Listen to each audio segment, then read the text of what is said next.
Systematic ആയിട്ട് record ചെയ്യാണ്. പിന്നെ അപ്പോൾ റെക്കോർഡ് ചെയ്യുമ്പോൾ എല്ലാ കാര്യങ്ങളും കൃത്യമായിട്ട് റെക്കോർഡ് ചെയ്യണം. പിന്നെ റെക്കോർഡ് ചെയ്തതിനെ നമ്മൾ ക്ലാസിഫൈ ചെയ്യണം. ക്ലാസിഫൈ എന്ന് പറഞ്ഞാൽ ഒക്കെ തരംതിരിച്ച് എഴുതിനാണ് ക്ലാസിഫൈ എന്ന് പറയുന്നത്. സെയിൽസ്, പർച്ചേസ്, ഇൻകം, റിട്ടേൺ, പിന്നെ ഇങ്ങനെയൊക്കെ തിരിച്ച് എഴുതുന്നതാണ് ക്ലാസിഫൈ.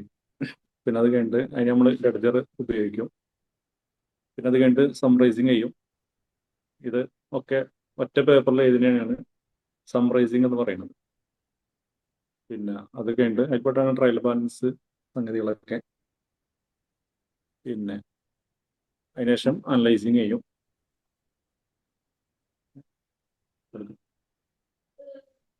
പിന്നെ ഇന്റർപ്രറ്റിംഗ്, കമ്മ്യൂണിക്കേഷൻ അല്ലേ, ആ കാര്യങ്ങളൊക്കെ ചെയ്യും. ഓക്കെ. പിന്നെ ഓക്കെ, ഏറെക്കുറെ കുറേ കാര്യങ്ങൾ പറഞ്ഞു അല്ലേ. ഇനി ആരാളുടെ ബാക്കി? ഇനി അതിനകത്ത് റെക്കോർഡിങ്ങിൽ എന്തൊക്കെയാ പറഞ്ഞേ? വേറെ ആള് പറഞ്ഞേ. എല്ലാവരും ഇതിനകത്ത് ശ്രദ്ധിച്ചിട്ടുണ്ടോന്ന് അറിയാൻ വേണ്ടിയിട്ടാണ്. ലാസ്റ്റ് നമ്മൾ പറഞ്ഞു വെച്ചിരിക്കുന്നത് കോമ്പൗണ്ട് ജനറൽ വെച്ചിട്ടാണ് പറഞ്ഞിട്ടുണ്ടായിരുന്നത്. ഇനി വേറെ ഏതെങ്കിലും ഒന്ന് പറ. എന്താ റെക്കോർഡിങ്ങിൽ എന്തൊക്കെ റെക്കോർഡ് ചെയ്യണം, അതിലെ കാര്യങ്ങളൊക്കെ പറയും. ഇത് ആദ്യമായിട്ടാണ് എല്ലാവരും ഫസ്റ്റ് ആയിട്ട് ക്ലാസ് അറ്റൻഡ് ചെയ്യുന്ന ആൾക്കാരാണോ? നിലവിൽ 5 ക്ലാസ് കഴിഞ്ഞത് എല്ലാവരും ആദ്യത്തെ ക്ലാസ് ആണ് അല്ല? ഇതുവരെ പറഞ്ഞ കാര്യങ്ങളൊന്നും മനസ്സിലാവാത്തോണ്ടാണോ?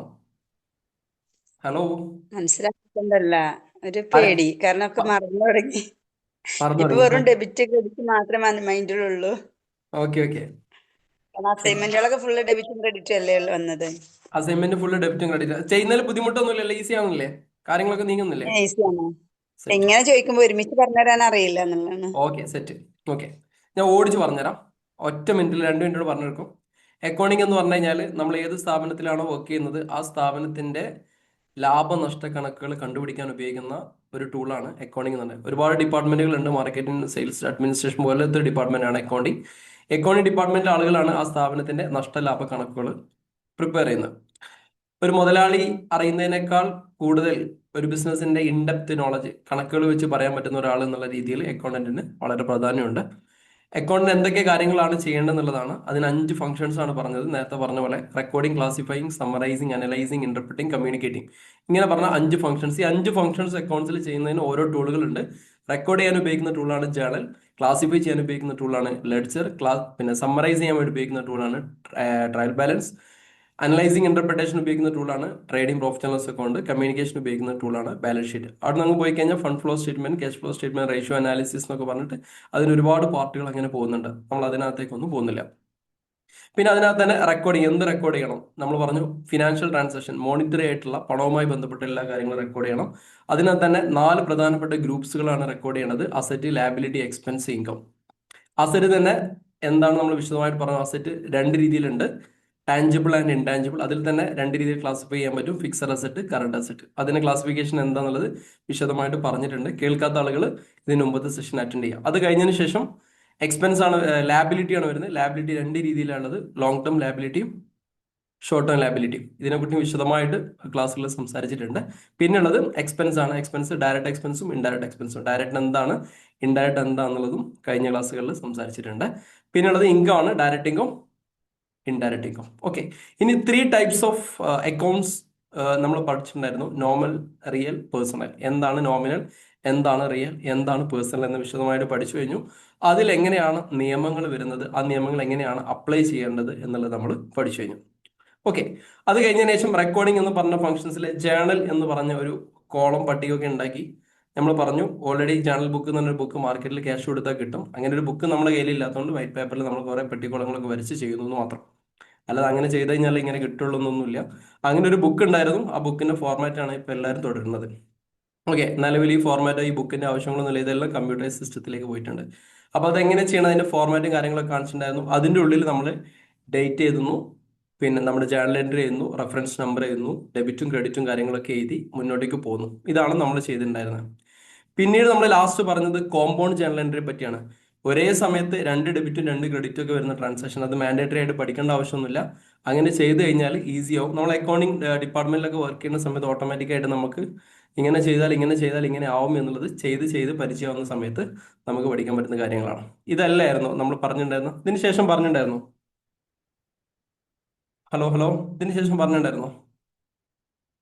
ഇല്ല, ഇതുവരെ സർ. ഇതുവരെ അല്ലേ? ഓക്കെ. അപ്പോൾ അത് കഴിഞ്ഞതിന് ശേഷം ഞാൻ കുറച്ച് 2 വീക്സ് ആയിട്ട് ഞാൻ ഔട്ട് ഓഫ് സ്റ്റേറ്റ് ആയിരുന്നു. അതുകൊണ്ടാണ് ക്ലാസ് ഇല്ലാതിരുന്നത്. ഇനി ആ കവർ ചെയ്യുന്ന ക്ലാസ് ഇല്ലാത്ത സമയത്തെ ക്ലാസ് നമ്മൾ ഈ വരും വീക്കിൽ നമ്മൾ ഓടിപ്പിടിക്കും. പിന്നെ കുറച്ചും കൂടി സ്പീഡായിട്ടായിരിക്കും മുന്നോട്ടേക്ക് പോവാം. ഓക്കെ.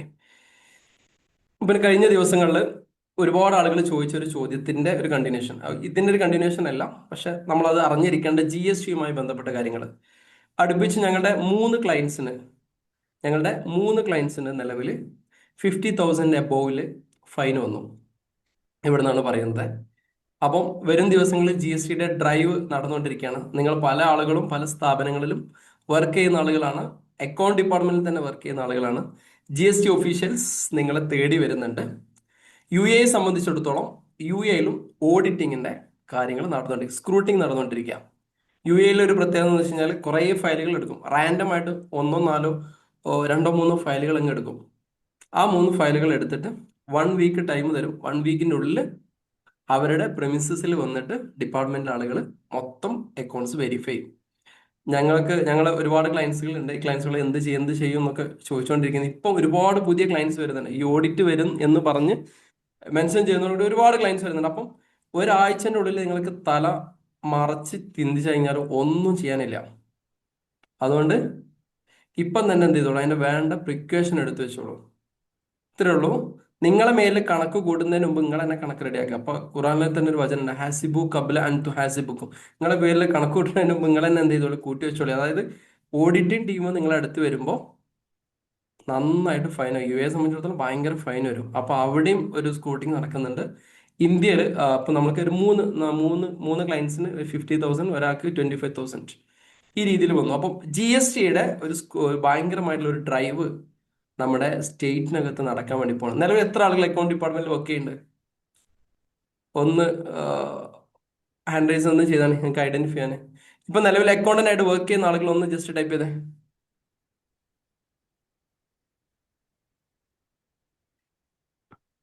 ഇല്ലെങ്കിൽ ചാറ്റ് ബോക്സിൽ ടൈപ്പ് ചെയ്തേ, വർക്ക് ചെയ്യുന്ന അയാം എന്ന് ടൈപ്പ് ചെയ്താൽ മതി.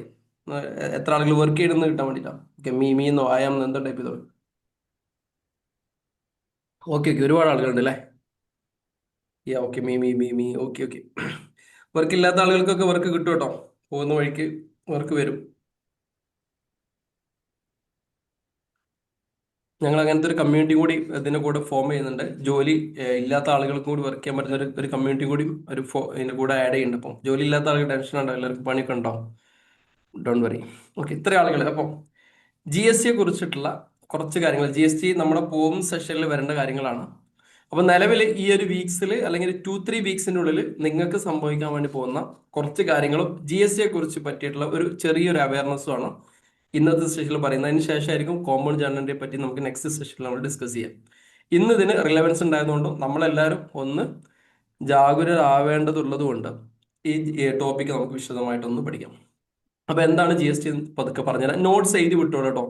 ഞാൻ ഹയർ കോഴ്സിനകത്ത് GST എങ്ങനെയാണോ ക്ലാസ് എടുക്കുന്നത് അതിന്റെ പാർട്ടുകളിലൂടെയാണ് GSTന്റെ പാർട്ടിലേക്ക് പോകുന്നത്. അപ്പൊ നിലവിൽ ഒട്ടും GST അറിയാത്ത ആളുകൾ ഉണ്ടെങ്കിൽ അവർക്കൊക്കെ ഈ ഒരു സെഷനോട് കൂടി മനസ്സിലാവും. ഓക്കെ, എല്ലാവരും ഇന്ററാക്റ്റീവ് സെഷനാണ്, എല്ലാവരും വീഡിയോയിൽ അറ്റൻഡ് ചെയ്യണേ. അപ്പൊ GST എന്താണ് GST എന്ന് പറഞ്ഞത് ആരെങ്കിലും ഒരാൾ പറഞ്ഞു. ഇന്ററാക്റ്റീവ് സെഷൻ ആയിരിക്കണേ. എന്താണ് GST? കുറച്ച് നീണ്ടുപോകാൻ ചാൻസ് ഉണ്ട്, എന്നാലും നമുക്ക് പരമാവധി പറഞ്ഞു പോവാം. എന്താണ് GST എന്ന് പറയുന്നത്? GST ഒരു ഇൻഡയറക്റ്റ് ടാക്സ് ആണ്. GST എന്ന് പറയുന്ന ഒരു ഇൻഡയറക്റ്റ് ടാക്സ് ആണ്. Very good. പിന്നെ എല്ലാവരും ഇന്ററാക്റ്റീവ് ചെയ്യാം. നമുക്ക് അടിപൊളിയായിട്ട് ഈ സെഷൻ മുമ്പോട്ട് പോകണം. നിലവിലുണ്ടായിരുന്ന ടാക്സ് സിസ്റ്റങ്ങളൊക്കെ മാറ്റിക്കൊണ്ട് കൊണ്ടുവന്നിട്ടുള്ള റിഫോം ചെയ്ത നിലവിൽ ഓൾറെഡി ഇന്ത്യയിൽ ഒരു സിസ്റ്റം ഉണ്ടായിരുന്നു. ആ സിസ്റ്റത്തിന് മാറ്റിയിട്ട് പുതിയൊരു സിസ്റ്റം കൊണ്ടുവന്നാണ്. Very good. പിന്നെ GST എന്ന് പറഞ്ഞാൽ എന്താ? അതിന്റെ ഒരു ഫുൾ ഫോം എന്താ? Goods and service tax. Goods and services tax കേട്ടോ. Goods and services tax. Okay, അപ്പൊ എന്താണ് ടാക്സ്? 2017 2017 ഈ സാധനം. ഓക്കെ, അപ്പൊ ടാക്സ് എന്ന് പറഞ്ഞാൽ എന്താ? ടാക്സ് എന്ന് പറഞ്ഞാൽ എന്താ? നികുതി, തീരുവ. പിന്നെ ഇത് UAE ആളുകൾക്കൊക്കെ ഉപകാരപ്പെടും കേട്ടോ. അതിന് നേരെ അങ്ങോട്ട് നമ്മൾ GST എന്ന് പറയുമ്പോൾ നേരെ ഒരു ബാറ്റ് ഒന്ന് പിടിച്ചാൽ മതി, അത്രേ ഉള്ളൂ. ഇയറും ടാക്സും പെർസെൻറ്റേജും ഇതിലൊക്കെ വ്യത്യാസം ഉണ്ടെന്ന് മാത്രമേ ഉള്ളൂ. കിട്ടിയോ? ടാക്സ് എന്ന് പറഞ്ഞാൽ സിമ്പിൾ ആണ്. ഓക്കെ, സ്ക്രീൻ കാണുന്നുണ്ടോ? നിങ്ങൾക്ക് സംസാരിക്കാനേ ഇല്ലാത്ത സമയത്ത് ജസ്റ്റ് വേഗം എന്ത് ചെയ്യാം, മൈക്ക് അങ്ങ് ഓഫ് ചെയ്യാം. അപ്പം മറ്റു ഡിസ്റ്റർബൻസ് ഉണ്ടാവില്ല. ഓക്കെ, നിലവിലെ ആപ്പിന്റെ അപ്ഡേറ്റുമായി ബന്ധപ്പെട്ട കാര്യങ്ങളൊക്കെ ലാസ്റ്റ് പറയട്ടോ. നമുക്ക് ഇതിൽ നിന്ന് നമുക്ക് രക്ഷപ്പെടാനുള്ള ഒരു വഴികൾ നോക്കാം GST എന്ന്. ഓക്കെ, അപ്പൊ GST എന്ന് പറയുമ്പോൾ സ്ക്രീൻ കാണുന്നുണ്ടല്ലോ അല്ലെ? സ്ക്രീനിൽ എല്ലാവർക്കും ഓക്കെ അല്ലേ? Okay. Okay okay.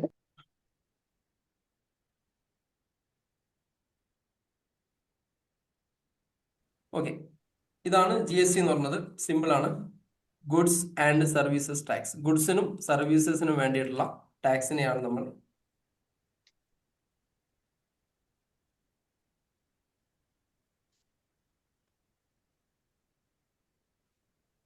Goods and services tax. ഗുഡ്സിനും സർവീസസിനും വേണ്ടിയിട്ടുള്ള ഒരു ടാക്സിനെയാണ്, നികുതി, ഒരു പരിപാടി പിരിക്കുന്നതിനെയാണ് നമ്മൾ GST എന്ന് പറയാം. അപ്പൊ ഇത് നമ്മൾ പഠിക്കുമ്പോൾ ആദ്യം നമ്മൾ പഠിക്കേണ്ടത് എന്താണ് ടാക്സ് എന്നുള്ളതാണ്. ടാക്സ് എന്ന് പറയുമ്പോൾ ചില ആളുകൾ പറഞ്ഞു നികുതി അല്ലെ? എന്താ നികുതി എന്ന് പറഞ്ഞു കഴിഞ്ഞാല്? നികുതി എന്ന് പറഞ്ഞു കഴിഞ്ഞാൽ എന്താ? നികുതി എന്ന് പറഞ്ഞാൽ ചെയ്യാൻ വേണ്ടിയിട്ട് നമ്മളായിട്ട് കൊടുക്കുന്ന, നമ്മളിടുന്ന് ഗവൺമെന്റ് പിടിച്ചു വാങ്ങുന്ന, അടിച്ചു മാറ്റുന്ന ഒരു സംഭവം അല്ലെ? നമ്മൾ അധ്വാനിക്കാം, അതിന്റെ ഒരു ആനുകൂല്യം ആര് തപ്പുക? കമ്മീഷൻ പരിപാടി ഇല്ലേ? നമ്മൾ വർക്ക് ചെയ്തതിന്റെ എന്ന് പറഞ്ഞ ഒരു പരിപാടി. ടാക്സ് എന്ന് പറഞ്ഞാൽ ഇത്രയേ ഉള്ളൂ. ഓരോ രാജ്യം, ആ രാജ്യം പ്രോപ്പറായിട്ട് റൺ ചെയ്യണമെങ്കിൽ നല്ലോണം പൈസ അല്ലെ, അടിപൊളിയായിട്ട് പോകണമെന്നുണ്ട്. ഇപ്പൊ UAE പോകുമ്പോൾ നല്ല ടാക്സ് ഉണ്ട്. ഇന്ത്യയെ സംബന്ധിച്ചിടത്തോളം നല്ല ടാക്സ് ഉണ്ട്. ഇപ്പൊ ഈ മന്ത്രിമാരെ അടിച്ചു പൊളിക്കുന്ന എന്താ? റോഡ് പാലങ്ങൾ ഇങ്ങനെ ആവുന്നതുകൊണ്ടാ. ഇപ്പോൾ വലിയ വലിയ റോഡുകൾ NH, തിരുവനന്തപുരം മുതൽ കാസർഗോഡ് വരെ വലിയ വലിയ റോഡുകൾ വരുന്നത് എന്താ? നമ്മുടെ എഡ്യൂക്കേഷൻ സിസ്റ്റം ഇങ്ങനെ ഡെവലപ്പാണ് എന്താ? ഇതിനൊക്കെ ഒരുപാട് ഫണ്ട് ആവശ്യമുണ്ട് അല്ലെ? ഒരുപാട് ഫണ്ട് ആവശ്യമുണ്ട്. ഈ ഫണ്ടുകളൊക്കെ ഗവൺമെന്റ് കലക്ട് ചെയ്യുന്നത് ഓരോ രീതിയിൽ വെച്ചാണ്. ചിലത് ആളുകളുടെ അടുത്ത് പിരിക്കും, ചില രാജ്യങ്ങൾ എന്ത് ചെയ്യും, അവർക്ക് കമ്പനികൾ ഉണ്ടാക്കും, ഗവൺമെന്റ് കമ്പനികളൊക്കെ ഫോം ചെയ്യും. എന്നിട്ട് ആ കമ്പനിയിൽ നിന്ന് കിട്ടുന്ന വരുമാനം ഉപയോഗിച്ചിട്ട് ഈ പറഞ്ഞ കാര്യങ്ങളൊക്കെ ചെയ്യും. അങ്ങനെ പല രീതിയിലാണ് പല ആളുകളും ഈ ഒരു അവരുടെ കാര്യങ്ങൾ മുന്നോട്ടേക്ക് പോകാൻ വേണ്ടിയിട്ട് ചെയ്യുന്നത്. ചില രാജ്യങ്ങൾ എന്ത് ചെയ്യാം, ചില രാജ്യങ്ങൾ എന്ത് ചെയ്യുന്നു? ഹലോ, ചില രാജ്യങ്ങൾ എന്ത് ചെയ്യാം? സ്ക്രീൻ കാണുന്നില്ലേ? നികുതി എന്ന് പറഞ്ഞാൽ മനസ്സിലായില്ലേ? നികുതി എന്ന് പറഞ്ഞു കഴിഞ്ഞാൽ രാജ്യത്തിന്റെ ഓരോ ഡെവലപ്മെന്റ് ആക്ടിവിറ്റീസിൽ ഇൻഫ്രാസ്ട്രക്ചർ, എഡ്യൂക്കേഷൻ, കമ്മ്യൂണിക്കേഷൻ, ഇതിനൊക്കെ കായ് വേണ്ടേ, പൈസ വേണ്ടേ? ഈ പൈസ ഗവൺമെന്റ് പിരിക്കുന്ന ഒരു മെത്തേഡാണ് നികുതി എന്ന് പറഞ്ഞത്. എല്ലാ രാജ്യങ്ങളും നികുതി കൊണ്ടെന്നല്ല മുമ്പോട്ട് പോകുന്നത്. ചില രാജ്യങ്ങൾ എന്താ ചെയ്യുന്നത്? അവർക്ക് ഒരു ഗവൺമെന്റിന്റെ കീഴിൽ കമ്പനികൾ ഉണ്ടാക്കും. ഇപ്പൊ ഇന്ത്യയൊക്കെ മുമ്പ് ഇന്ത്യൻ റെയിൽവേ എന്ന് പറഞ്ഞൊരു കമ്പനി ഉണ്ടാക്കിയിരുന്നു, ഇന്ത്യൻ റെയിൽവേ. ഇപ്പൊ അത് അങ്ങോട്ടും ഇങ്ങോട്ടൊക്കെ വിറ്റുപോയി. ആ ഇന്ത്യൻ റെയിൽവേ നിന്ന് കിട്ടുന്ന വരുമാനം ഉപയോഗിച്ചിട്ട് ഈ പറഞ്ഞ കാര്യങ്ങൾ നടത്തുന്നു. ഇതേപോലെ ഓരോ രാജ്യങ്ങളും ചില രീതിയിലാണ്. ഇപ്പോൾ അറേബ്യയിലെ ചില രാജ്യങ്ങളൊക്കെ എന്താ പറയാ, ഗൾഫിലെ GCCയിലെ പല രാജ്യങ്ങളും ഗവൺമെന്റിൻ്റെതായിട്ടുള്ള ഒരുപാട് കമ്പനികളുണ്ട്. ആ കമ്പനികളുടെ വരുമാനം ഉപയോഗിച്ചിട്ട് ഈ റോഡും പാലം തോടൊക്കെ ഉണ്ടാക്കുന്നുണ്ട്. അതാണ് ഒരു മെത്തേഡ്. രണ്ടാമത്തെ മെത്തേഡ് എന്താണ്? നാച്ചുറൽ റിസോഴ്സ് ഉപയോഗിച്ചിട്ട് പെട്രോളിയം ഉൽപ്പന്നങ്ങൾ, സ്വർണ്ണം ഖനനം ചെയ്യുക. ആഫ്രിക്കയിലെ ചില രാജ്യങ്ങളൊക്കെ സ്വർണ്ണം ഖനനം ചെയ്യുന്നുണ്ട്. അതിന് കിട്ടുന്ന പൈസ ഉപയോഗിച്ചിട്ട് ഈ പറഞ്ഞ കാര്യങ്ങളൊക്കെ നടത്തും. എന്നാൽ ഇന്ത്യ പോലെയുള്ള ഡെവലപ്പിംഗ് കൺട്രീസ് ഫോളോ ചെയ്യുന്ന സിസ്റ്റമാണ് tax from the public. Tax from the public എന്ന് പറഞ്ഞു കഴിഞ്ഞാൽ പൊതുജനങ്ങളിൽ നിന്ന് പിരിച്ചെടുത്തിട്ട് ഈ പറഞ്ഞ കാര്യങ്ങൾ നടത്തുക. ഇപ്പൊ നമ്മളെ മന്ത്രിമാരെ അടിച്ചു പൊളിച്ച് പോകുന്നില്ലേ? ഡ്രൈവർമാരുണ്ട്, പേഴ്സണൽ സ്റ്റാഫ് ഉണ്ട്, അവർക്ക് ഭക്ഷണമുണ്ട്, എല്ലാ ലെവൽസ് എല്ലാം ഫ്രീ ആയി കൊടുക്കുന്നുണ്ട്. നമ്മൾ 1 മുതൽ 10ാം ക്ലാസ് വരെ ഫ്രീ ആയിട്ടുള്ള എഡ്യൂക്കേഷൻ കൊടുക്കുന്നുണ്ട്. മാർക്കുള്ള ആളുകൾക്ക് ഡിഗ്രി ഫ്രീ ആയി കൊടുക്കുന്നുണ്ട്, PG ഫ്രീ ആയി കൊടുക്കുന്നുണ്ട്. സ്കൂളിലൊക്കെ ഇപ്പോൾ ബിരിയാണി, മന്തി ഇതൊക്കെ വരാൻ തുടങ്ങിയില്ലേ? നഴ്സറികളിലൊക്കെ ഇതൊക്കെ പൈസ കൊടുന്ന നമ്മൾ ചെയ്യുന്ന ഓരോ കാര്യങ്ങളിൽ നിന്നും എന്ത് ചെയ്യാണ്? ഗവൺമെന്റ് ഇങ്ങനെ പിരിച്ച് എന്ത് ചെയ്യാണ്? കാര്യങ്ങൾ നടത്തിക്കൊണ്ടിരിക്കുക. അപ്പൊ ടാക്സ് എന്ന് പറഞ്ഞാൽ സിമ്പിൾ ആണ്. രാജ്യത്തിന്റെ പൊതു നന്മയ്ക്ക് വേണ്ടി പൊതുജനങ്ങളിൽ നിന്ന് നിർബന്ധമായിട്ടും ഒരു ഗവൺമെന്റ് കലക്ട് ചെയ്യുന്ന തുകയാണ് നമ്മൾ എന്ത് വിളിക്കാം? ടാക്സ് എന്ന് വിളിക്കാം. ക്ലിയർ ആയല്ലോ? രാജ്യത്തിന്റെ പൊതു നന്മയ്ക്ക് വേണ്ടി പൊതുജനങ്ങളിൽ നിന്ന് നിർബന്ധമായിട്ടും ഒരു ഗവൺമെന്റ് കലക്ട് ചെയ്യുന്ന തുകയാണ് നമ്മൾ ടാക്സ് എന്ന് വിളിക്കുന്നത്. അപ്പൊ ഇന്ത്യ പിരിക്കുന്നത് എങ്ങനെയാണ്? പൊതുജനങ്ങളിൽ നിന്ന് വാങ്ങിയിട്ട് ഇങ്ങനെ പിരിക്കുന്ന പരിപാടിയാണ് എന്നർത്ഥം. സെറ്റ് അല്ലേ? ഇത് 2 രീതിയിലാണ്, നേരത്തെ പറഞ്ഞു 2 രീതിയിലാണ് കളക്ട് ചെയ്യുന്നത്. ജസ്റ്റ് ഇതിന്റെ ഒരു ബേസും ഇല്ലാത്ത ആളുകൾക്ക് വേണ്ടിയിട്ടാണ് എന്തൊക്കെ പറഞ്ഞത്. ഇൻഡയറക്റ്റും ഉണ്ട്, ഡയറക്റ്റും ഉണ്ട്.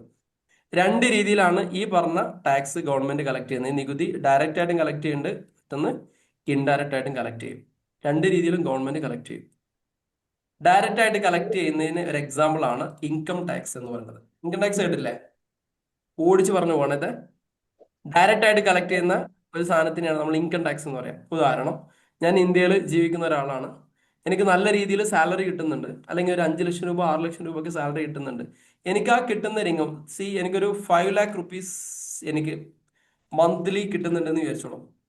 5 ലാക്ക് റുപ്പീസ് മന്ത്ലി കിട്ടുന്നുണ്ടെങ്കിൽ ഈ പറഞ്ഞ തുക ഒരു വർഷത്തേക്ക് എടുത്തു നോക്കുന്ന സമയത്ത് ഈ പറയുന്നത് ഗവൺമെന്റ് പറയുന്ന ഒരു ലിമിറ്റ് ഉണ്ട്. ഇത്ര ലക്ഷം മുതൽ ഇത്ര ലക്ഷം രൂപ ഇത്ര അടക്കണം, ഇത്ര ലക്ഷം മുതൽ ഇത്ര ലക്ഷം രൂപ വരെ, 5 ലക്ഷം മുതൽ 10 ലക്ഷം വരെ എത്ര, 10 മുതൽ 15 വരെ എത്ര, ഇങ്ങനെ ഒരു സ്ലാബ് പറയുന്നുണ്ട്. ആ സ്ലാബിന്റെ പുറത്തേക്ക് പോയി കഴിഞ്ഞാൽ ഗവൺമെന്റ് ഒരു ടാക്സ് നിങ്ങൾ ഒരു 30% ടാക്സ് അടക്കണം എന്ന് പറഞ്ഞു കഴിഞ്ഞാൽ എന്ത് ചെയ്യണം?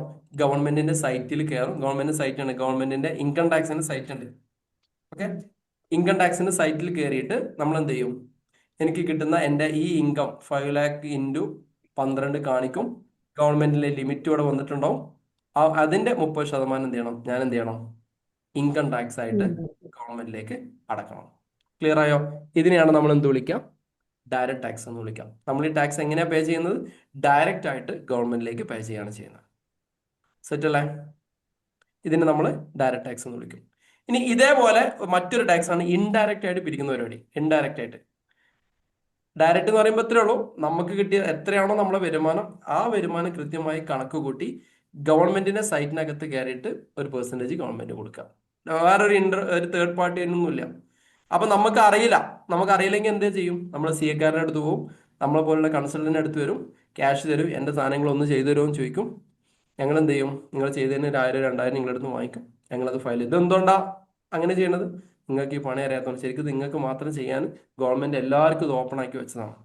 നിങ്ങൾക്ക് ആ പണി അല്ല അറിയാത്തതുകൊണ്ടാണ്. ആണെങ്കിലോ എങ്ങനെ? കമ്പനി നഷ്ടത്തിലാണെങ്കിലോ? കമ്പനി നഷ്ടത്തിലാണെങ്കിൽ ഫയൽ ചെയ്യണം. നഷ്ടമാണെന്ന് പറഞ്ഞാൽ മതി. അല്ല, അപ്പോ ടാക്സ് അടക്കണോ? ടാക്സ് അടക്കണ്ട, ഫയൽ ചെയ്യണം.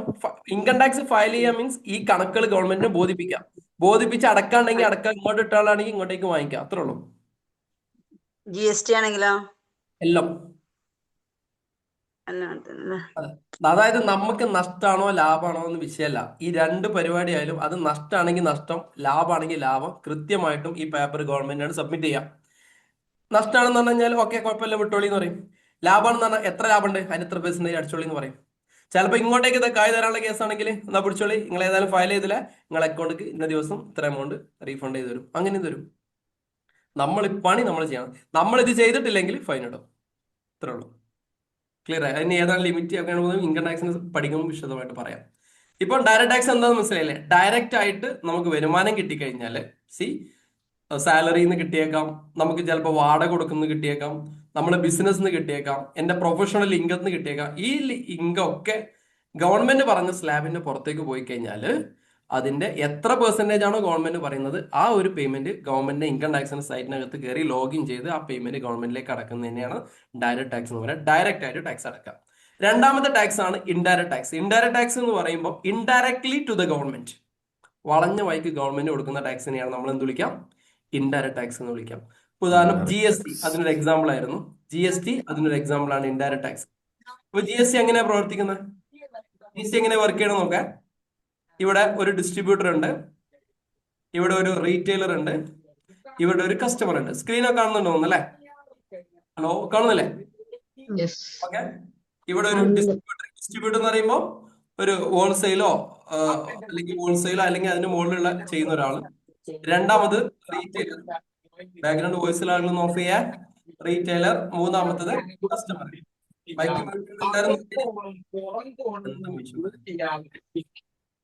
Mic mute. ഓക്കെ. അപ്പോൾ നമ്മുടെ നാട്ടിലെ രീതി അനുസരിച്ചാൽ ഇങ്ങനെയാണ്. ഡിസ്ട്രിബ്യൂട്ടർ റീറ്റെയിലർ കൊടുക്കും, റീറ്റെയിലർ കസ്റ്റമർ കൊടുക്കും. ഇതാണ് നമ്മുടെ നാട്ടിലെ പൊതുവായ രീതി അല്ലേ? അപ്പൊ ഞാനൊരു കസ്റ്റമർ ആണെന്ന് വിചാരിക്കും. ഹലോ, ഞാനൊരു കസ്റ്റമർ ആണെന്ന് വിചാരിക്കും. ഞാൻ ഇയാളുടെ കയ്യിൽ ഒരു 10,000 രൂപയുടെ ഒരു സാധനം ഉണ്ടെന്ന് വിചാരിച്ചോ. ആരുടെ കയ്യിൽ? റീറ്റെയിലറുടെ കയ്യിൽ 10,000 രൂപയുടെ ഒരു സാധനം ഉണ്ടെന്ന് വിചാരിക്കും. ഓക്കെ. ഇത് റീറ്റെയിലറുടെ പേര് എ എന്നുള്ള പേരാണ്. ഓക്കെ. എ എന്ന് പറഞ്ഞ റീറ്റെയിലറുടെ കയ്യിൽ 10,000 രൂപയുടെ ഒരു സാധനം കിടക്കുന്നുണ്ട്. ഈ 10,000 രൂപയുടെ സാധനം ഞാൻ പർച്ചേസ് ചെയ്യാൻ വേണ്ടി പോകണം. അതായത് കസ്റ്റമർ എന്നുള്ള ബി എന്ന് പറഞ്ഞ ഞാൻ 10,000 രൂപന്റെ സാധനം ഞാൻ പർച്ചേസ് ചെയ്യാൻ വേണ്ടി പോകണം. ഓക്കെ, അപ്പൊ ഞാൻ എന്ത് ചെയ്യണം? ഈ 10,000 പ്ലസ് ഇതിന്റെ ടാക്സ് ആര് കൊടുക്കണം? റീറ്റെയിലർ കൊടുക്കണം. ഉദാഹരണം 10,000 പ്ലസ് ഒരു 10% ടാക്സ് കിട്ടും. 10% അല്ല ടാക്സ്, ഞാൻ പറയാം. 10% ടാക്സ് ടോട്ടൽ എത്ര വേണം? 10,000 ഇങ്ങനെ അല്ലേ? 10,100 രൂപ, അതായത് 10%. അതായത് ഈ 10,000 രൂപയുടെ സാധനം വാങ്ങിക്കണം എന്നുണ്ടെങ്കിൽ 10,000 പ്ലസ് 10%, അതായത് 10,100 രൂപ കൊടുക്കണം. ആർക്ക്? റീറ്റെയിലർ കൊടുക്കണം. ആർക്കാ ടാക്സ് കൊടുക്കുന്നത്? ഈ ടാക്സ് ആർക്കാ കൊടുക്കുന്നത്? റീറ്റെയിലർക്കാണ് കൊടുക്കുന്നത്. റീറ്റെയിലർ ആണ് ഇത് ആർക്ക് കൊടുക്കുന്നത്? ഗവൺമെന്റിലേക്ക് പേ ചെയ്യുന്നത്. ക്ലിയർ ആയോ? റീറ്റെയിലർ ആണ് ഇത് എന്ത് ചെയ്യുന്നത്? ഗവൺമെന്റിലേക്ക് പേ ചെയ്യണത്. നേരത്തെ നമ്മൾ ഡയറക്റ്റ് ആയിട്ട് ഗവൺമെന്റ് സൈറ്റിനകത്ത് കയറി ഗവൺമെന്റിലേക്ക് കൊടുക്കുകയാണെങ്കിൽ ഇവിടെ എന്താ ചെയ്യണത്? നമ്മളുടെ ടാക്സ് എവിടെ നിന്നാണോ നമ്മൾ സാധനം വാങ്ങിക്കുന്നത് അയാൾക്ക് കൊടുക്കും, അയാൾ ഗവൺമെന്റിലേക്ക് പേ ചെയ്യും. ഇനി ആ വ്യക്തി എവിടെ നിന്നാണോ സാധനം വാങ്ങിക്കുന്നത് അയാൾക്ക് കൊടുക്കും, അയാൾ ഗവൺമെന്റിലേക്ക് പേ ചെയ്യും. ഇങ്ങനെ ഫോർവേഡ് ചെയ്ത് അതായത് എന്റെ മെസ്സേജ് ഇയാൾക്ക് ഫോർവേഡ് ചെയ്യുന്നു, ഇയാളുടെ മെസ്സേജ് ഇയാൾക്ക് ഫോർവേഡ് ചെയ്യുന്നു, ഇയാൾ വേറെ ഇങ്ങനെ പോകുന്നതിനെയാണ് നമ്മൾ എന്ത് വിളിക്കാം? ഫോർവേഡ് ചാർജ് മെക്കാനിസം എന്ന് വിളിക്കാം. GST ഏറ്റവും പഠിക്കേണ്ട ഒരു സാധനമാണ് ഫോർവേഡ് ചാർജ് മെക്കാനിസം. ഇതിന്റെ നേരെ പഠിക്കുന്നത് നമ്മൾ റിവേഴ്സ് ചാർജ് മെക്കാനിസം എന്ന് പറഞ്ഞൊരു സാധനമുണ്ട്. ഇപ്പം ലേറ്റസ്റ്റ് ആയിട്ട് റെന്റിന്റെ കേസിൽ ഫൈൻ ഇടാൻ തുടങ്ങിയിട്ടുണ്ട്. അവിടെയൊക്കെ പ്രവർത്തിക്കുന്നത് റിവേഴ്സ് ചാർജ് RCM എന്നൊക്കെ പറയും. ഇതിനെ നമ്മൾ വിളിക്കുന്നത് ഫോർവേഡ് ചാർജ് മെക്കാനിസം അല്ലെങ്കിൽ FCM എന്നാണ് വിളിക്കുക. FCM ഫോർവേഡ് ചാർജ് മെക്കാനിസം എന്ന് പറയുമ്പോൾ നമ്മൾ മനസ്സിലാക്കുക, നമ്മളെ ടാക്സ് ഫോർവേഡ് ചെയ്ത് പോവാം അല്ലെ? ഇപ്പൊ എനിക്കൊരു വാട്സാപ്പിനകത്ത് ഒരു മെസ്സേജ് വരുന്നു, ഞാനത് അബ്ദുക്കക്ക് ഫോർവേഡ് ചെയ്യുന്നു, അബ്ദുക്ക ജിഷക്ക് ഫോർവേഡ് ചെയ്യുന്നു, ജിഷ ഹബീബിന് ഫോർവേഡ് ചെയ്യുന്നു, ഹബീബ അനിലിന് ഫോർവേഡ്, ഇങ്ങനെ ഫോർവേഡ് ചെയ്ത് പോകുന്ന ടാക്സ് ആയതുകൊണ്ട് ഇതിനാണ് GST എന്താ വിളിക്കുക? ഫോർവേഡ് ചാർജ് മെക്കാനിസം എന്നാണ് വിളിക്കുക. ക്ലിയർ ആയില്ലേ? ഇതിന് നേരെ റിവേഴ്സ് ആണ് റിവേഴ്സ് ചാർജ് മെക്കാനിസം. അത് നമുക്ക് പിന്നീട് പറയാം. കത്തിയോ? അപ്പൊ രണ്ട് രീതിയിലാണ് ടാക്സ് ഉള്ളത്. ഒന്ന് ഡയറക്ട് ടാക്സും മറ്റൊന്ന് ഇൻഡയറക്ട് ടാക്സും. ഡയറക്ട് ടാക്സ് എന്ന് പറഞ്ഞു കഴിഞ്ഞാൽ സിമ്പിൾ ആണ്. ഡയറക്റ്റ് ആയിട്ട് നമുക്ക് എന്ത് ഇൻകം കിട്ടിക്കഴിഞ്ഞാലും അതിന്റെ ടാക്സ് ഡയറക്റ്റ് ആയിട്ട് ഗവൺമെന്റിലേക്ക് പേ ചെയ്യുന്നതിനെ ഡയറക്ട് ടാക്സ് എന്ന് വിളിക്കും. അതിന്റെ എക്സാമ്പിൾ നമ്മൾ പറഞ്ഞു, ഇൻകം ടാക്സ്.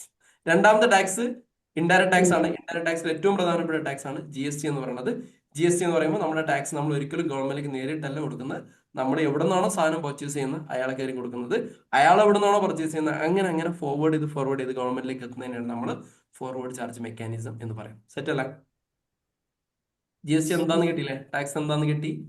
രണ്ട് തരത്തിലുള്ള ടാക്സുകൾ, ഡയറക്ട് ടാക്സ് പഠിച്ചു, ഇൻഡയറക്ട് ടാക്സ് പഠിച്ചു. ഡയറക്ട് ടാക്സ് എന്താണെന്ന് അതിന് എക്സാമ്പിൾ പഠിച്ചു, ഇൻഡയറക്ട് ടാക്സ് എന്താണെന്നുള്ള അതിന് എക്സാമ്പിൾ പഠിച്ചു. ക്ലിയർ ആയില്ലേ? ഓക്കെ, ഇത് വരാനുള്ള കാരണം അതുകൂടി പറയാം. നിലവിൽ ഇന്ത്യയിൽ സ്വാതന്ത്ര്യത്തിന് മുമ്പ് തന്നെ ഈ ഒരു ടാക്സ് പറഞ്ഞ ഈ പിരിവ് പണ്ട് ബ്രിട്ടീഷുകാരുടെ കാലഘട്ടത്തിൽ മുതൽ അവിടുന്ന് അങ്ങോട്ടേക്ക് മുതൽ എല്ലാവരും ഈ ഒരു പരിപാടി ഉണ്ട്. വെറുതെ ഇരുന്ന് പൈസ ഉണ്ടാക്കുന്ന പരിപാടി അന്നുണ്ട് ഇന്നുണ്ട്.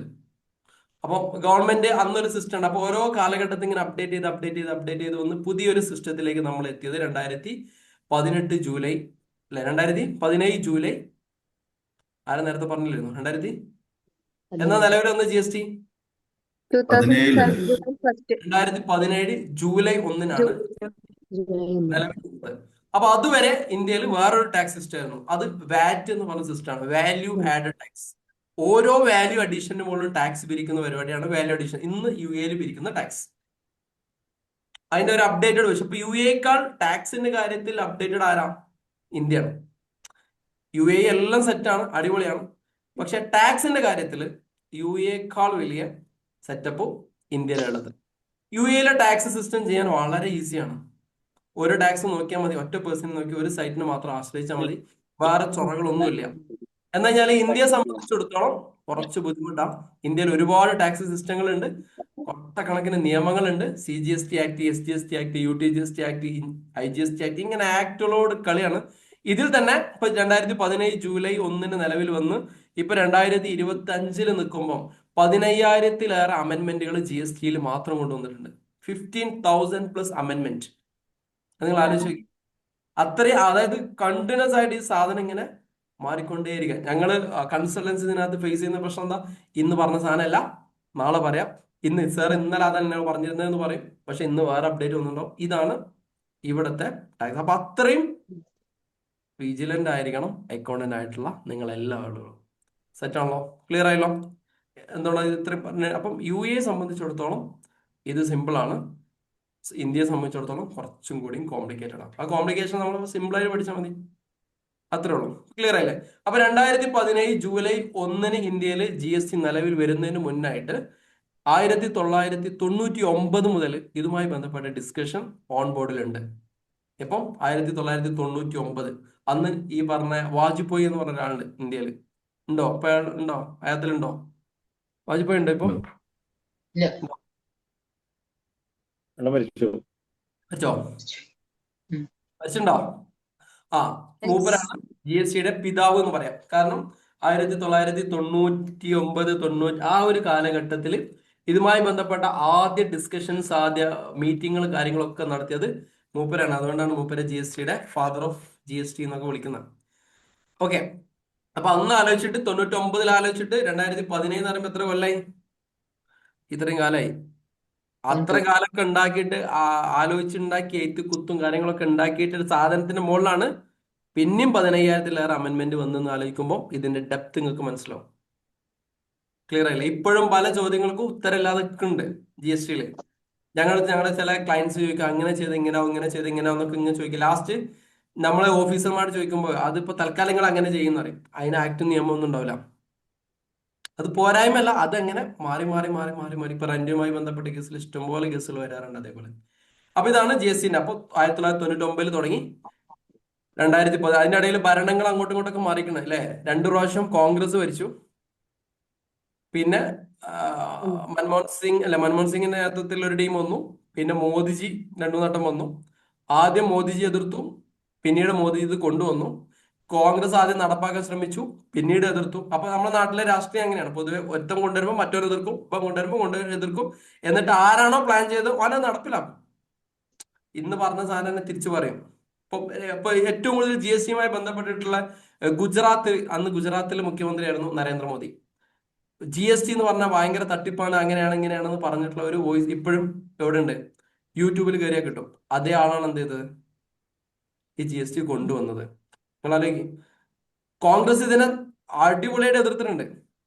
അങ്ങനെ ആക്കും, ഇങ്ങനെ ആക്കും, ചക്കാക്കും വാക്കാക്കും, GST കൊണ്ടുവന്ന ആളുകളെ പിരിക്കും, അങ്ങനെ പിരിക്കുന്നു. അങ്ങനെ ഇവർ 2010 ഇത് നടപ്പിലാക്കാൻ കഴിയും വിധം പരിപാടികൾ ശ്രമിച്ചിട്ടുണ്ട്. ലോക്സഭയിലും രാജ്യസഭയിലും പൊട്ടിയതുകൊണ്ടാ. ലോക്സഭയിലും പൊട്ടി, രാജ്യസഭയിലും പൊട്ടി, പിന്നെ അങ്ങോട്ടേക്ക് ഉണ്ടായി. അപ്പം മോദിജി വന്നതിന് എന്താ വെച്ചു? നല്ല ഭൂരിപക്ഷമായിരുന്നു. അതുകൊണ്ട് ലോക്സഭ, രാജ്യസഭ പുഷ്പം പല ബില്ലുകൾ പാസ്സാക്കി എടുത്ത് രാഷ്ട്രപതി സൈൻ ചെയ്ത് എന്ത് ചെയ്തു? ബില്ലാക്കി വെച്ചു.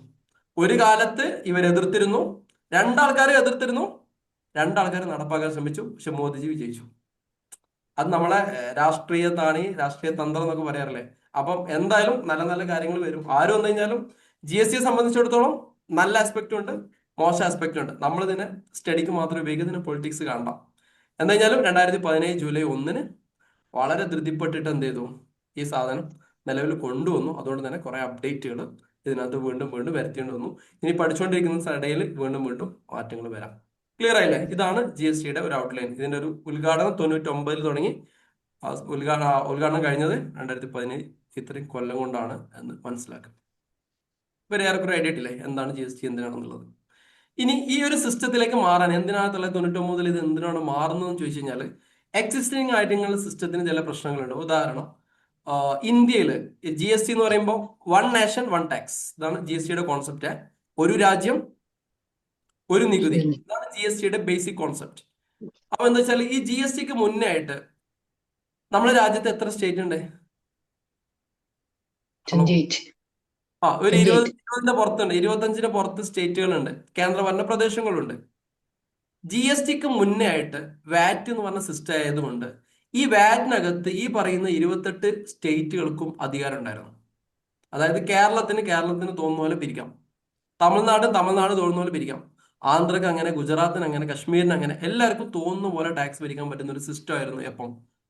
GSTക്ക് മുന്നേ ഉണ്ടായിരുന്നത്.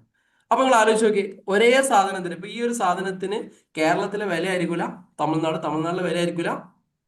കാരണം എന്താ? കേരളത്തിൽ ഇത് 5% ആയിരിക്കും, തമിഴ്നാട്ടിൽ ഇത് 10 ആയിരിക്കാം, ഗുജറാത്തിൽ ഇത് 18 ആയിരിക്കാം, ജമ്മു ആൻഡ് കാശ്മീർ ചിലപ്പോൾ ടാക്സ് ഉണ്ടാവില്ല. അപ്പൊ ഒരേ പ്രൊഡക്റ്റിന് എന്ത് ചെയ്യും? ഡിഫറെന്റ് വിലകൾ വരും. ഇങ്ങനെ ഒരു യൂണിഫോമിറ്റിയുടെ ഒരു പ്രശ്നം വന്നു. യൂണിഫോമിറ്റിയുടെ പ്രശ്നം പ്രൈസിനകത്ത് മാത്രമല്ല, ടാക്സിന്റെ എമൗണ്ടിനകത്തും വ്യത്യാസം വന്നു. അപ്പം പല സ്റ്റേറ്റുകളും തമ്മിൽ അങ്ങോട്ടും ഇങ്ങോട്ടും അടിയായി. അതൊരു പ്രശ്നം തന്നെ. രാജ്യത്തിന്റെ നാഷൻ ആസ് എ വേൾഡ് എന്നുള്ള കോൺസെപ്റ്റിൽ എടുക്കുമ്പോൾ അത് രാജ്യത്തിന് ഒരു പ്രശ്നമാണ്, അല്ലെ? രാജ്യം മൊത്തമായിട്ട് എടുക്കുമ്പോൾ ഒരു പ്രശ്നമാണ്. അങ്ങനെയാണ് ഒന്നാമത്തെ റീസൺ. ഇനിയിപ്പോ രണ്ടാമത്തെ റീസൺ എന്താ വെച്ച് കഴിഞ്ഞാൽ പിരിച്ചതിന്റെ മുകളിൽ വീണ്ടും വീണ്ടും പിരിക്കുക, കാസ്കേഡിങ് എഫക്റ്റ് എന്ന് പറയും ടാക്സിന്റെ ഭാഷയിൽ. Cascading effect, cascading effect. പിരിച്ചതിന്റെ മുകളിൽ വീണ്ടും പിരിക്കുക, ഉണ്ടാക്കുന്നിടത്ത് പിരിക്കുക, പാക്ക് ചെയ്യുന്നിടത്ത് പിരിക്കുക, അവിടുന്ന് വെക്കുന്നിടത്ത് പിരിക്കുക. ഇങ്ങനെ എത്ര സ്റ്റേജിലാണോ സാധനം സെയിൽ ചെയ്യുന്നത്, ആ എവിടെയൊക്കെയോ വാല്യൂ ആഡ് ചെയ്യുന്നു അവിടെയൊക്കെ പിരിക്കുക. അതാണ് value added tax, value addition tax. എവിടെയൊക്കെ വാല്യൂ ആഡ് ചെയ്യുന്നു അവിടെയൊക്കെ ടാക്സ് പിരിക്കുക. അപ്പം കസ്റ്റമറെ സംബന്ധിച്ചിടത്തോളം വലിയ എമൗണ്ട് ടാക്സ് ആയിട്ട് പോകും. അപ്പൊ ഇതൊക്കെ ഏകീകരിച്ചിട്ട് ഇന്ത്യയിൽ എല്ലായിടത്തും ഒരേ ടാക്സ് ഒരേ രീതിയിൽ പിരിക്കുക എന്ന് പറഞ്ഞിട്ടുള്ള വൺ നേഷൻ വൺ ടാക്സ് എന്നുള്ള കോൺസെപ്റ്റ് ആണ് GST എന്ന് പറയുന്നത്. ക്ലിയർ ആയില്ലേ? ബാക്കി ഒരുപാട് റീസണുകൾ ഒന്നും നമ്മൾ പോകുന്നില്ല. അതായത് പഴയ ടാക്സ് സിസ്റ്റത്തിന് ഒരുപാട് പ്രശ്നങ്ങൾ ഉണ്ടായിരുന്നു, അതിനൊക്കെ സൊല്യൂഷൻ കൊണ്ടുവരാനാണ് ഈ സാധനം ഇവിടെ കൊണ്ടുവന്നത്. ക്ലിയർ ആയോ? One nation one tax. പറഞ്ഞോളി. മാസ്റ്റർ പറഞ്ഞ പോലെ ഇങ്ങനെ സിസ്റ്റത്തിൽ കൊണ്ടുവന്നിട്ടും ഇപ്പൊ നമ്മള് സാധനങ്ങളൊക്കെ മേടിക്കുമ്പോ പിന്നെ ഈ ഇഷ്യൂസ് ഉണ്ടാകുന്നുണ്ട്. ഹോൾസെയിൽ എടുക്കണ ആൾക്കാർ അവരുടെ ടാക്സ് കൊടുക്കും. പിന്നെ നമ്മൾ എടുക്കുമ്പോ ഒരു ടാക്സ് പിന്നെ വേറെ ഒരു അപ്ലൈ ചെയ്യും. പിന്നെ അത് കഴിഞ്ഞ് നമ്മളത് മെറ്റീരിയലാക്കി കൊടുക്കേണ്ടി വരും. നെറ്റിന് എന്തോ പ്രോബ്ലം ഉണ്ടോ? എല്ലാവർക്കും കിട്ടില്ലല്ലോ? അവർ പറഞ്ഞ ക്ലിയർ ആവുന്നില്ലല്ലോ? വോയിസ് ക്ലിയർ ആയില്ല. വോയിസ് ക്ലിയർ അല്ല. അപ്പം ഞാൻ ഇങ്ങനെ മനസ്സിലാക്കാണ്, ഇങ്ങനെയൊക്കെ ഉണ്ടാക്കിയിട്ടും പറഞ്ഞ തുടക്കത്തിലുള്ള സാധനം കിട്ടിയാൽ ഞാൻ ഇങ്ങനെ മനസ്സിലാക്കാണ്, ഇങ്ങനെയൊക്കെ ഉണ്ടായിട്ടും പല സ്റ്റേജിൽ നിന്ന് ഇപ്പോഴെടുത്തും അങ്ങോട്ടും അവിടുന്ന് ഇവിടുന്നൊക്കെ ടാക്സ് പിരിക്കുന്നുണ്ടല്ലോ, അതേ സാധനം തന്നെയല്ലേ ഇപ്പോൾ ഇവിടെ ചെയ്യുന്നത് എന്നുള്ളൊരു കോൺസെപ്റ്റ് ചിന്തിച്ചേക്കാം.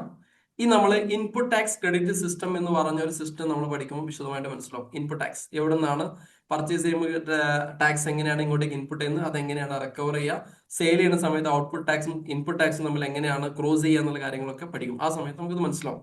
ഇപ്പൊ നിങ്ങൾ ഈ ഒരു രീതിയിൽ മനസ്സിലാക്കിയാൽ മതി. ഇപ്പൊ നിലവിൽ എല്ലായിടത്തും ടാക്സ് ഒക്കെ പിരിക്കുന്നുണ്ട്, പക്ഷെ ആ എമൗണ്ട് ഒക്കെ റീഫണ്ട് ആയിട്ട് നമ്മളെ അക്കൗണ്ടിലേക്ക് എത്തും. ഞാനൊരു ഡയഗ്രാം വരച്ചിട്ട് കാണിച്ചു തരാം, അപ്പോഴേ അത് മനസ്സിലാവത്തുള്ളൂ. ഇപ്പൊ ഒറ്റ നോട്ടത്തിൽ നിങ്ങൾ ചിന്തിക്കുക, ശരിയാണ്, ഞാൻ അവിടുന്ന് പർച്ചേസ് ചെയ്യുമ്പോൾ അവിടെ ടാക്സ് കൊടുത്തല്ലോ, അയാൾ അവിടുന്ന് ടാക്സ് കൊടുക്കണ്ടല്ലോ, അവിടുന്ന് അങ്ങോട്ട് ഇങ്ങനെ നോക്കുന്ന സമയത്ത് ഈ ഒരു 10-15 ഇടയിലൂടെയാണ് ഈ സാധനം വരുന്നത്. 15 ആളുകളുടെ ഇടയിലൂടെയാണ് ഈ സാധനം നമ്മുടെ കയ്യിൽ എത്തണമെങ്കിൽ 15 ആളുകളും ടാക്സ് പിരിക്കുന്നുണ്ട്, അടക്കുന്നുണ്ട്. അപ്പൊ നേരത്തെ പറഞ്ഞ കാസ്കേഡിങ് എഫക്റ്റ് ഇവിടെ ഇല്ല എന്നുള്ളത് നിങ്ങൾക്ക് തോന്നിയേക്കാം.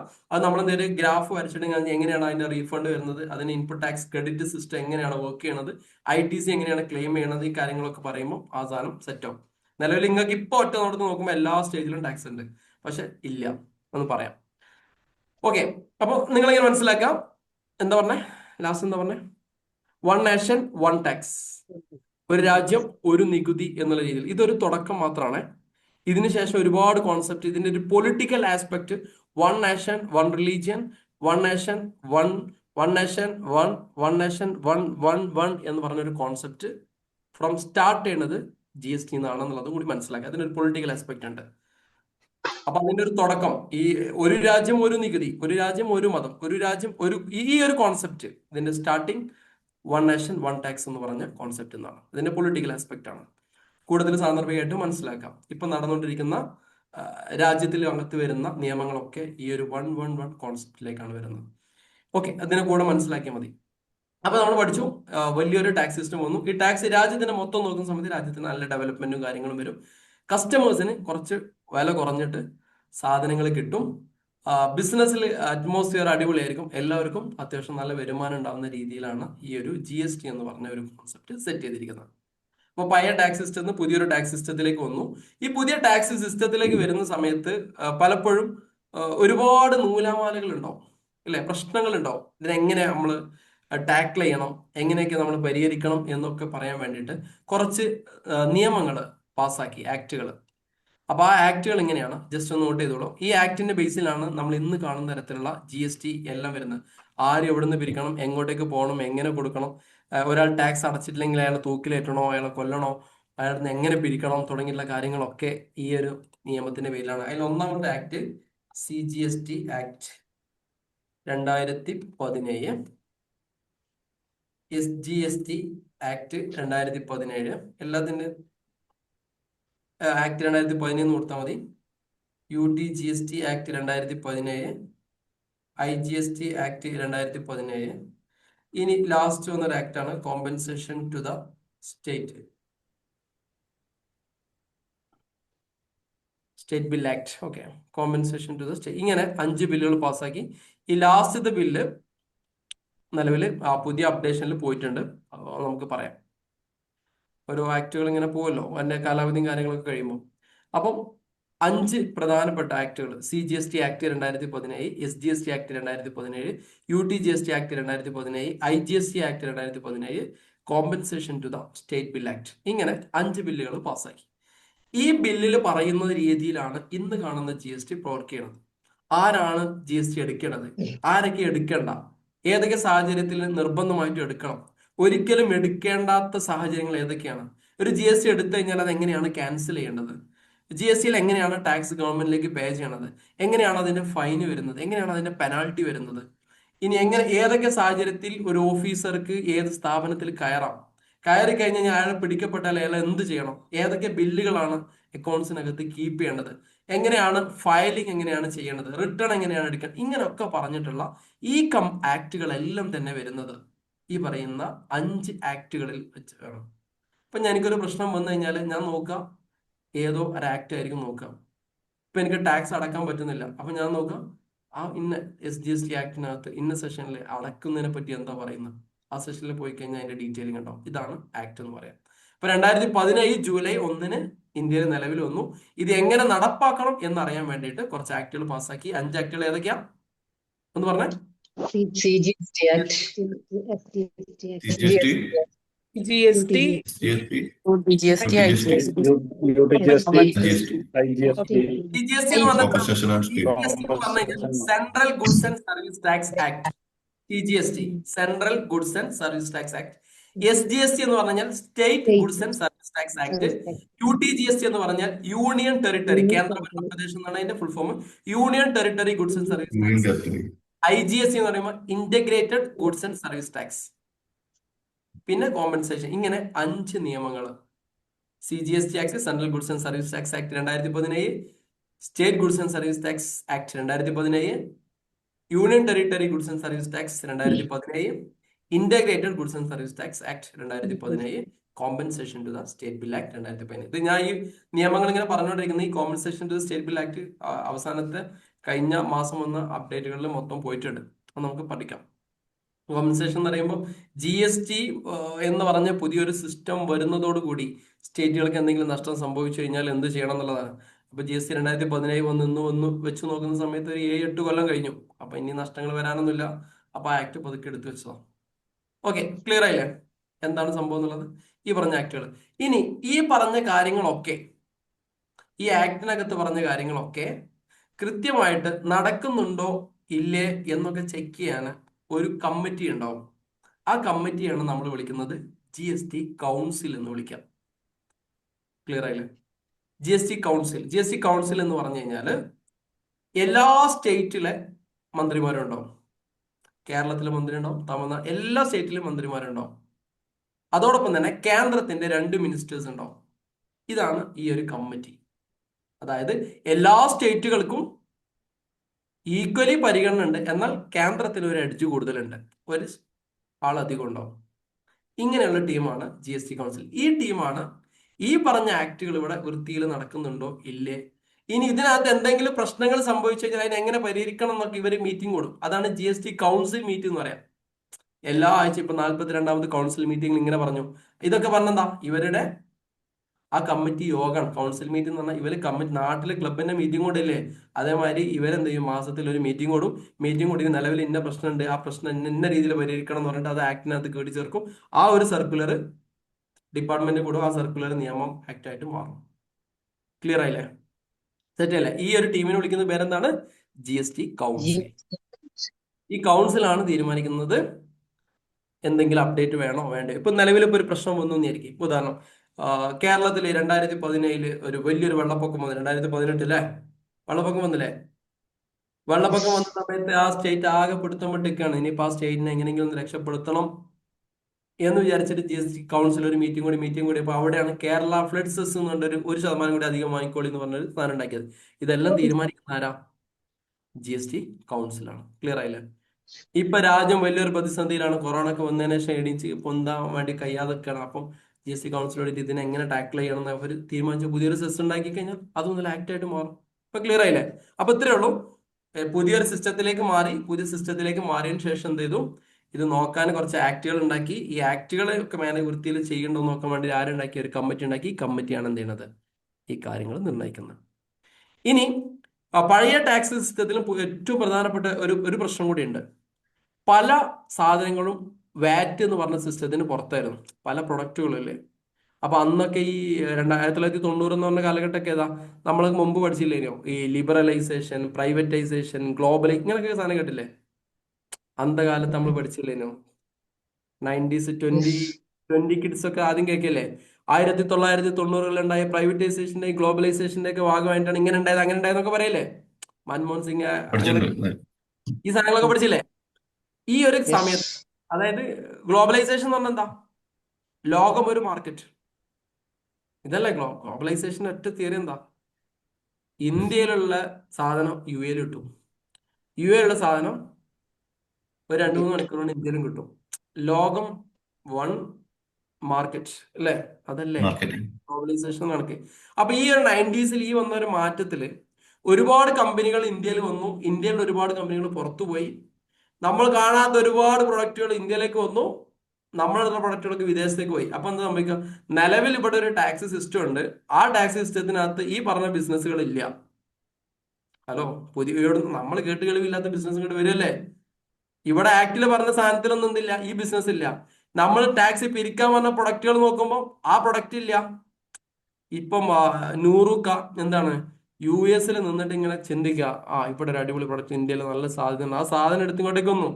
ഇയാൾ ഇവിടെ അടിപൊളിയായിട്ട് ബിസിനസ്, ഇയാൾക്ക് ടാക്സ് ഇല്ല. കാരണം എന്താ? ഈ സാധനം ഇവിടെ ഇല്ല, വാറ്റ് സിസ്റ്റത്തിനില്ല. ഇങ്ങനത്തെ ബിസിനസ്സും വാറ്റിലില്ല, ഇങ്ങനത്തെ പ്രൊഡക്റ്റ് വാറ്റിലില്ല. ഇത് വലിയ പ്രശ്നമല്ലേ?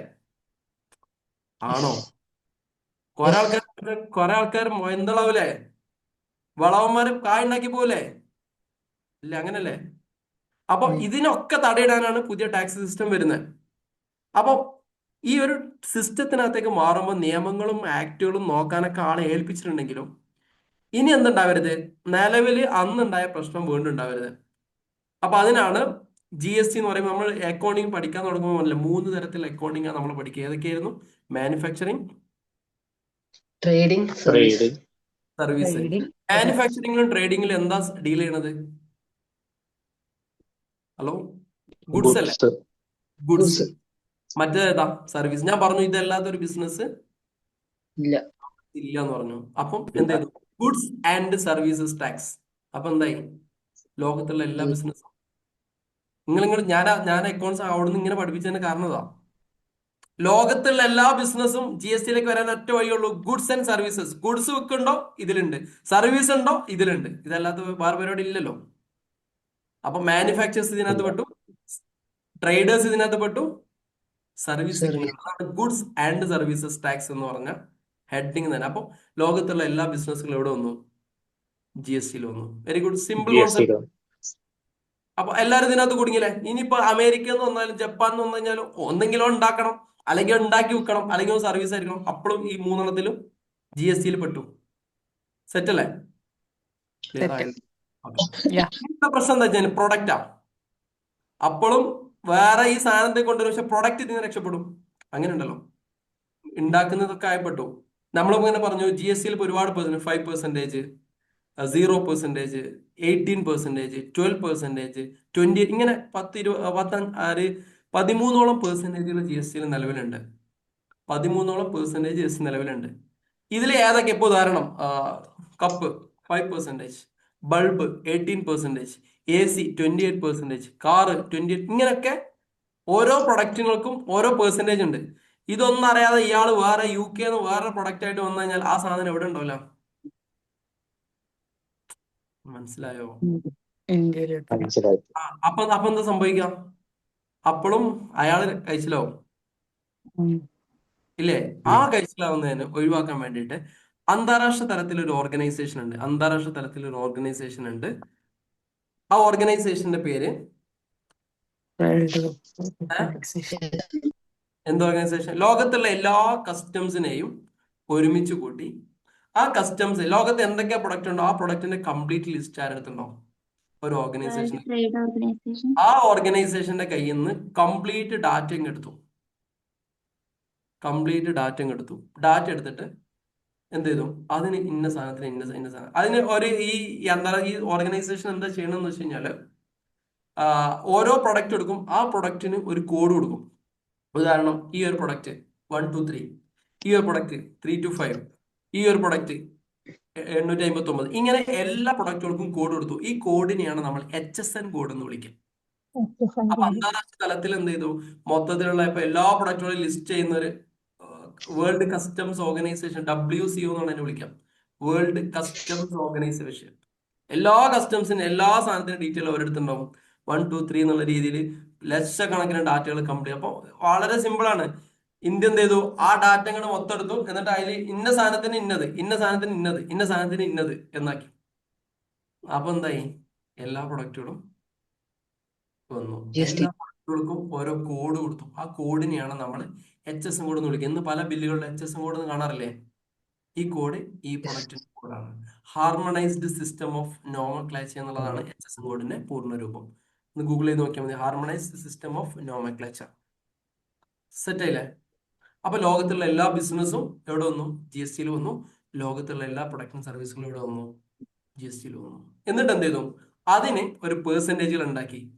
നെസസിറ്റി പ്രൊഡക്റ്റുകൾക്ക് 0%, അത്യാവശ്യമായിട്ട് മരിക്കാതെ ജീവിക്കാനുള്ള സാധനങ്ങൾക്ക്, പച്ചക്കറി ഇങ്ങനെയുള്ള സാധനങ്ങൾക്കൊക്കെ എന്താക്കി? 0%. അതിനേക്കാൾ അത്യാവശ്യം കുറഞ്ഞ സാധനങ്ങൾക്ക് ഈ മഞ്ഞൾപ്പൊടി മല്ലിപ്പൊടി ഒക്കെ ഇല്ല, അതിനൊക്കെ ഒരു 5% ഇട്ടു. പിന്നെ 12 ആക്കി, 18 ആക്കി, 28 ആക്കി. ഇതാണ് GSTയിലെ പെർസെൻറ്റേജുകൾ. ക്ലിയർ ആയില്ലേ? സെറ്റ് ആയില്ലേ? അല്ലാതെ ഇതെല്ലാം ബൈഹാർട്ട് ചെയ്ത് പഠിക്കാൻ നിന്ന് കഴിഞ്ഞാൽ ക്യാമത്താണ് 1-ാം തീയതി ആയാലും തീരൂല. കാരണം എന്താ വെച്ചാൽ അത്രയും പ്രൊഡക്റ്റുകൾ GSTയിലും ഉണ്ടാവും. അപ്പൊ ബൈഹാർട്ട് ചെയ്യണ്ട. നമ്മൾ ഏത് ഡിപ്പാർട്ട്മെന്റിലാണ് എത്തുന്നത്? ഇപ്പൊ ഉദാഹരണം, നിങ്ങളൊരു ബൾബ് വിൽക്കുന്ന അല്ലെങ്കിൽ ലൈറ്റിംഗ് എന്നുള്ള ഒരു കടയിലാണ് നിങ്ങൾ വന്ന് പെട്ടതെങ്കിൽ ഉറപ്പിച്ചോ അവിടെ 18% പ്രൊഡക്റ്റ് മാത്രമേ ഉണ്ടാവുള്ളൂ. അപ്പൊ ടെൻഷൻ ഇല്ല. അപ്പൊ എല്ലാം പഠിക്കണ്ട. സൂപ്പർ മാർക്കറ്റിൽ പോയി കഴിഞ്ഞാൽ ചിലപ്പോൾ 5, 12, 18 ഒക്കെ വരും. കാറ് വെക്കുന്നിടത്ത് 28 ഉണ്ടാവുള്ളൂ. ഷർട്ട് വെക്കുന്നത് ഇങ്ങനെ ഓരോ പെർസെൻറ്റേജുകൾ ഉണ്ടാവും. അപ്പൊ നമ്മൾ ബൈഹാർട്ട് ചെയ്യണം. നമുക്കിങ്ങനെ ഒരു കോമൺ ഐഡിയ ഉണ്ടായാൽ മതി. ഇന്ന സാധനത്തിന് ഇന്ന സാധനം, ബാക്കി ഗൂഗിൾ ചെയ്താൽ കിട്ടും. ക്ലിയർ ആയില്ല? ഇതും ബൈഹാർട്ട് ചെയ്തിട്ട് സ്പേസ് കളയണ്ടെന്ന് അർത്ഥം. തലച്ചോറിന് അവിടെ വേറെ നമുക്ക് ഫില്ല് ചെയ്യാനോ? സെറ്റായോ? ഒരു പുതിയ പിന്നെ ഈ GST പരിഷ്കരണം വന്നപ്പോൾ ഈ റേറ്റ് റേഷനൈസേഷൻ വന്നപ്പോൾ കേരളത്തിന് ഭയങ്കര നഷ്ടമാണ് എന്നുള്ളൊരു ചർച്ച വന്നിരുന്നല്ലോ. GST എന്ന് പറയുമ്പോൾ എല്ലാവരും നഷ്ടം എന്നുള്ള കണക്ക് തന്നെ പറയാം. ഇപ്പൊ ഒരു കച്ചവടക്കാരൻ GST വന്നതിന് ശേഷം നഷ്ടം എന്നല്ല പറയല്. നിങ്ങൾ കച്ചവടക്കാരല്ലേ? GST വന്നതിന് ശേഷമാണ് കച്ചവടം ഇങ്ങനെ കൊളായത് എന്ന് നമ്മൾ പറയാറില്ലേ? GST വന്നു കഴിഞ്ഞാൽ കടക്കാരന് 10 പൈസന്റെ നഷ്ടമുണ്ടോ? ഇല്ല. GST വന്നോണ്ട് കടക്കാരന് 10 പൈസ നഷ്ടം, ഒരു ഉപ്പേന നഷ്ടമല്ല. ഉണ്ടോ? പ്രത്യക്ഷ നമ്മളാണ് പറയും, ഏത് കൂട്ടിയാണ് പറയേ ആ പിടുത്ത കച്ചവടം, അന്നത്തെ കച്ചവടമൊക്കെ എങ്ങനെയാണ് GST ആണ് വന്നതിന് ശേഷമാണ് പിടുത്തം വിട്ടാറ്. ഇവനിക്ക് ഈ റീഫണ്ട് കിട്ടുന്നതിനെ കുറിച്ച് ആരും പറയില്ല, പോകുന്നതിനെ കുറിച്ച് മാത്രമേ പറയുള്ളൂ അല്ലെ?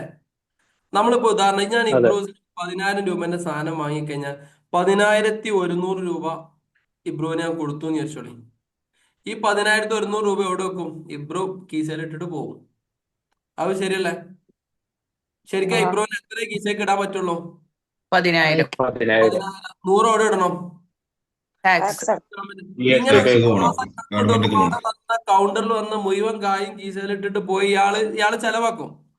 മാസാവസാനം നോക്കുമ്പോ കണക്ക് ഒരു 50,000 ടാക്സ് അടക്കാണ്ടെന്ന് പറയും. ആ 50,000 ടാക്സ് അടക്കാണ്ടെന്ന് പറയുമ്പോ നമ്മളെന്താ ചിന്തിക്കുക?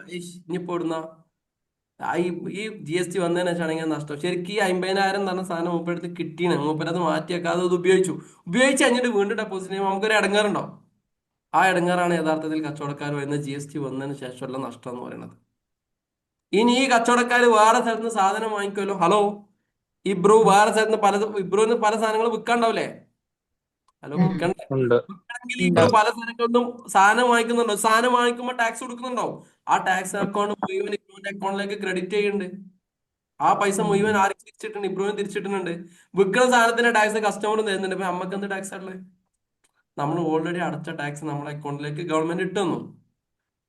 ഗവൺമെന്റിലേക്ക് അടക്കാനുള്ള ടാക്സ് നാട്ടുകാർ തരുന്നുണ്ട്. പിന്നെ നമുക്കിപ്പോ ടാക്സ് ഉണ്ടാവും. ടാക്സ് എന്തെങ്കിലും ബാധിക്കണ്ടോ ഒരു ബിസിനസ്സുകാരനെ? ഇല്ല.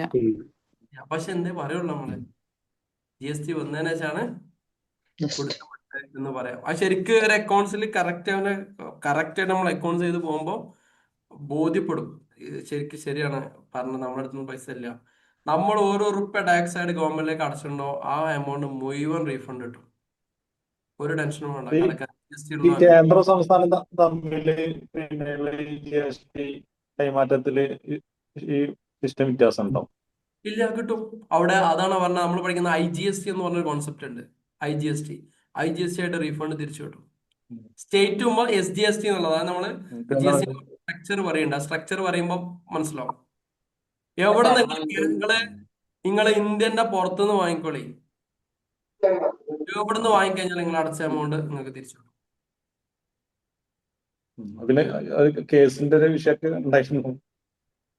കേസിന് വിഷയം ഉണ്ടായിനോ? കേസ് മറ്റേ കേസ് പിന്നെ നിയമപരമായിട്ട് നിങ്ങളൊക്കെ ഇവിടുന്ന് കിട്ടാത്തോണ്ട് നിങ്ങൾക്കോ? എനിക്കല്ല, കേന്ദ്രത്തിന് സംസ്ഥാനത്ത് കിട്ടാനുള്ളത് ഒരു തരാത്തോണ്ട്.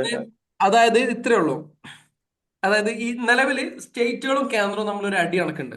അത് ഞാൻ അതിന്റെ സ്ട്രക്ചർ പറയുന്ന സമയത്ത് പറഞ്ഞുതരാം. IGST എന്താണ് നമ്മൾ പറയുമ്പോൾ പറഞ്ഞുതരാം. അതാണ് ഇപ്പൊ നിലവില് ഗവൺമെന്റ് വിധിയായതും അതിന്റെ പലിശയെങ്കിലും കേന്ദ്രം സ്റ്റേറ്റിന് കൊടുക്കണം എന്നൊക്കെ വന്ന വിധിയല്ലേ. അത് നമ്മൾ അഡ്മിനിസ്ട്രേറ്റീവ് തലത്തിലുള്ള പ്രശ്നമാണ്. അതായത് കേന്ദ്രം സ്റ്റേറ്റിന് കൊടുക്കേണ്ട ഒരു നികുതിയുടെ ഒരു വിഹിതമുണ്ട്. ഈ വിഹിതം നേരത്തെ ഇബ്രുവിന്റെ കേസിൽ പറഞ്ഞല്ലോ, അവര് മൊത്തം കീശയിലിട്ട് പോയി.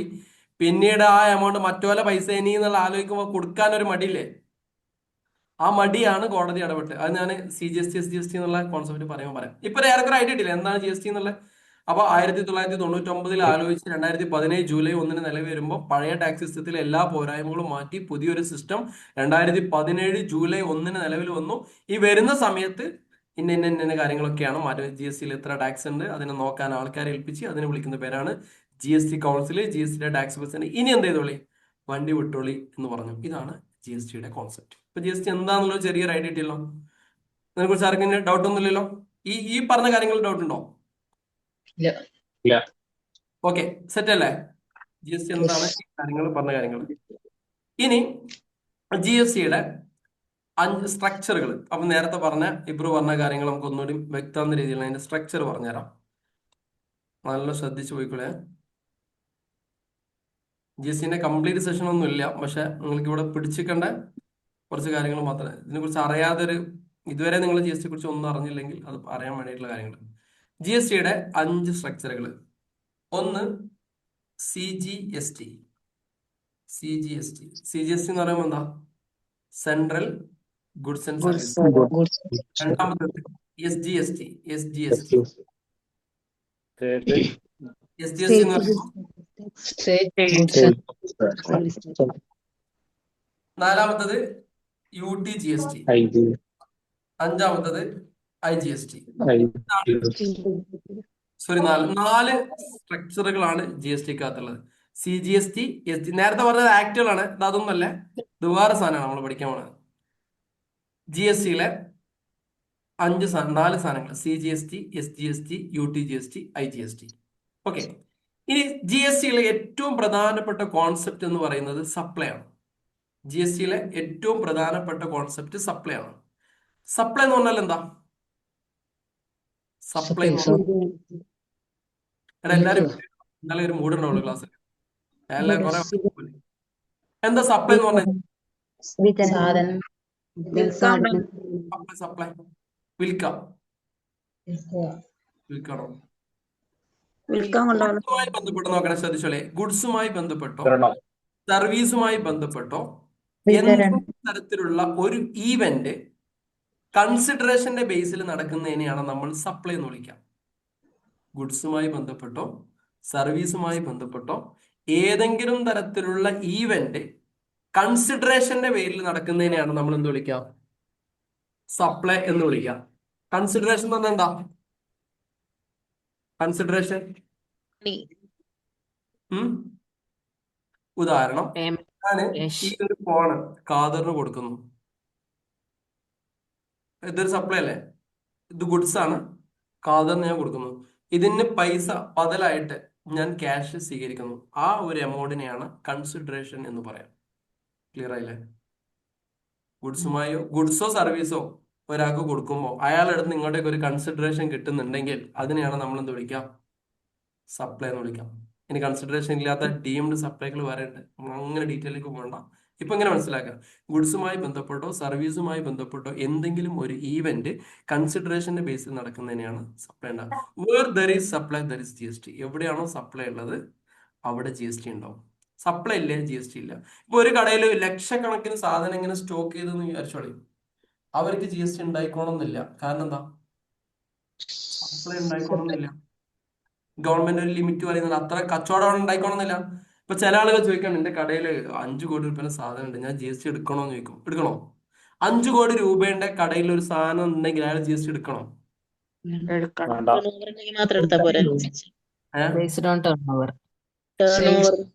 എല്ലാരും എടുക്കണ്ട. അയാൾക്ക് കച്ചവടം ഉണ്ടോ സപ്ലൈ എന്നതിനെ. ഉണ്ട്. ഇനി ഒരാളെ കടയിൽ 50,000 രൂപയുടെ സാധനം ഉള്ളൂ, പക്ഷെ അയാൾ GST എടുക്കേണ്ട സാഹചര്യം ഉണ്ടോ? അപ്പൊ സപ്ലൈ ഉണ്ടെങ്കിൽ സ്റ്റോക്കിന്റെ ബേസിലല്ല GST, ടേൺ ഓവറിന്റെ ബേസിലാണ് GST വരുന്നത്. ക്ലിയർ ആയോ? അപ്പം എവിടെയാണോ സപ്ലൈ ഉള്ളത് ആ സപ്ലൈക്ക് ഒരു ലിമിറ്റ് ഒക്കെ പറയണ്ടേ. അതാണ് പേഴ്സൺ ലാബിൾ സെക്ഷൻ 22 പറയുന്നുണ്ട്. 40 ലക്ഷം റുപ്യന് സെയിൽ, 20 ലക്ഷം റുപ്യന് സെയിൽ, അതിന് കുറെ കാര്യങ്ങളൊക്കെ പറയുന്നത് നമുക്ക് അവിടെ എത്തും പഠിക്കാം. പിന്നെ ഒരു ഐഡിയ കിട്ടില്ലേ? ഇത്രയേ ഉള്ളൂ. എവിടെയാണോ സപ്ലൈ നടക്കുന്നത് അവിടെ എന്തുണ്ടാവും? GST ഉണ്ടോ? GSTയിൽ 2 സപ്ലൈ ഉള്ളത്. ഒന്ന് inward supply, outward supply. Just എഴുതി വെച്ചോളി. ഞാൻ അതിനെ ബൈപ്പാസ് ചെയ്തിട്ട് വേറെ രീതിയിലൂടെയാണ് പഠിപ്പിക്കാൻ ശ്രമിക്കുന്നത്. നിങ്ങൾക്ക് പെട്ടെന്ന് കിട്ടും, അല്ലെങ്കിൽ നിങ്ങൾ ഒരുപാട് കൺഫ്യൂഷൻ ആവാതെ ഒഴിവാക്കാൻ വേണ്ടിയിട്ടാണ് ഞാൻ എൻ്റെതായ ഒരു റൂട്ട് കൂടെയാണ് ഈ സാധനം പോണത്. അപ്പൊ നിങ്ങൾ ഇങ്ങനെ മനസ്സിലായിക്കോളി. നോക്കെ, GSTയിൽ 2 സപ്ലൈകൾ. ഒന്ന് ഇൻട്രാ സ്റ്റേറ്റ് സപ്ലൈ.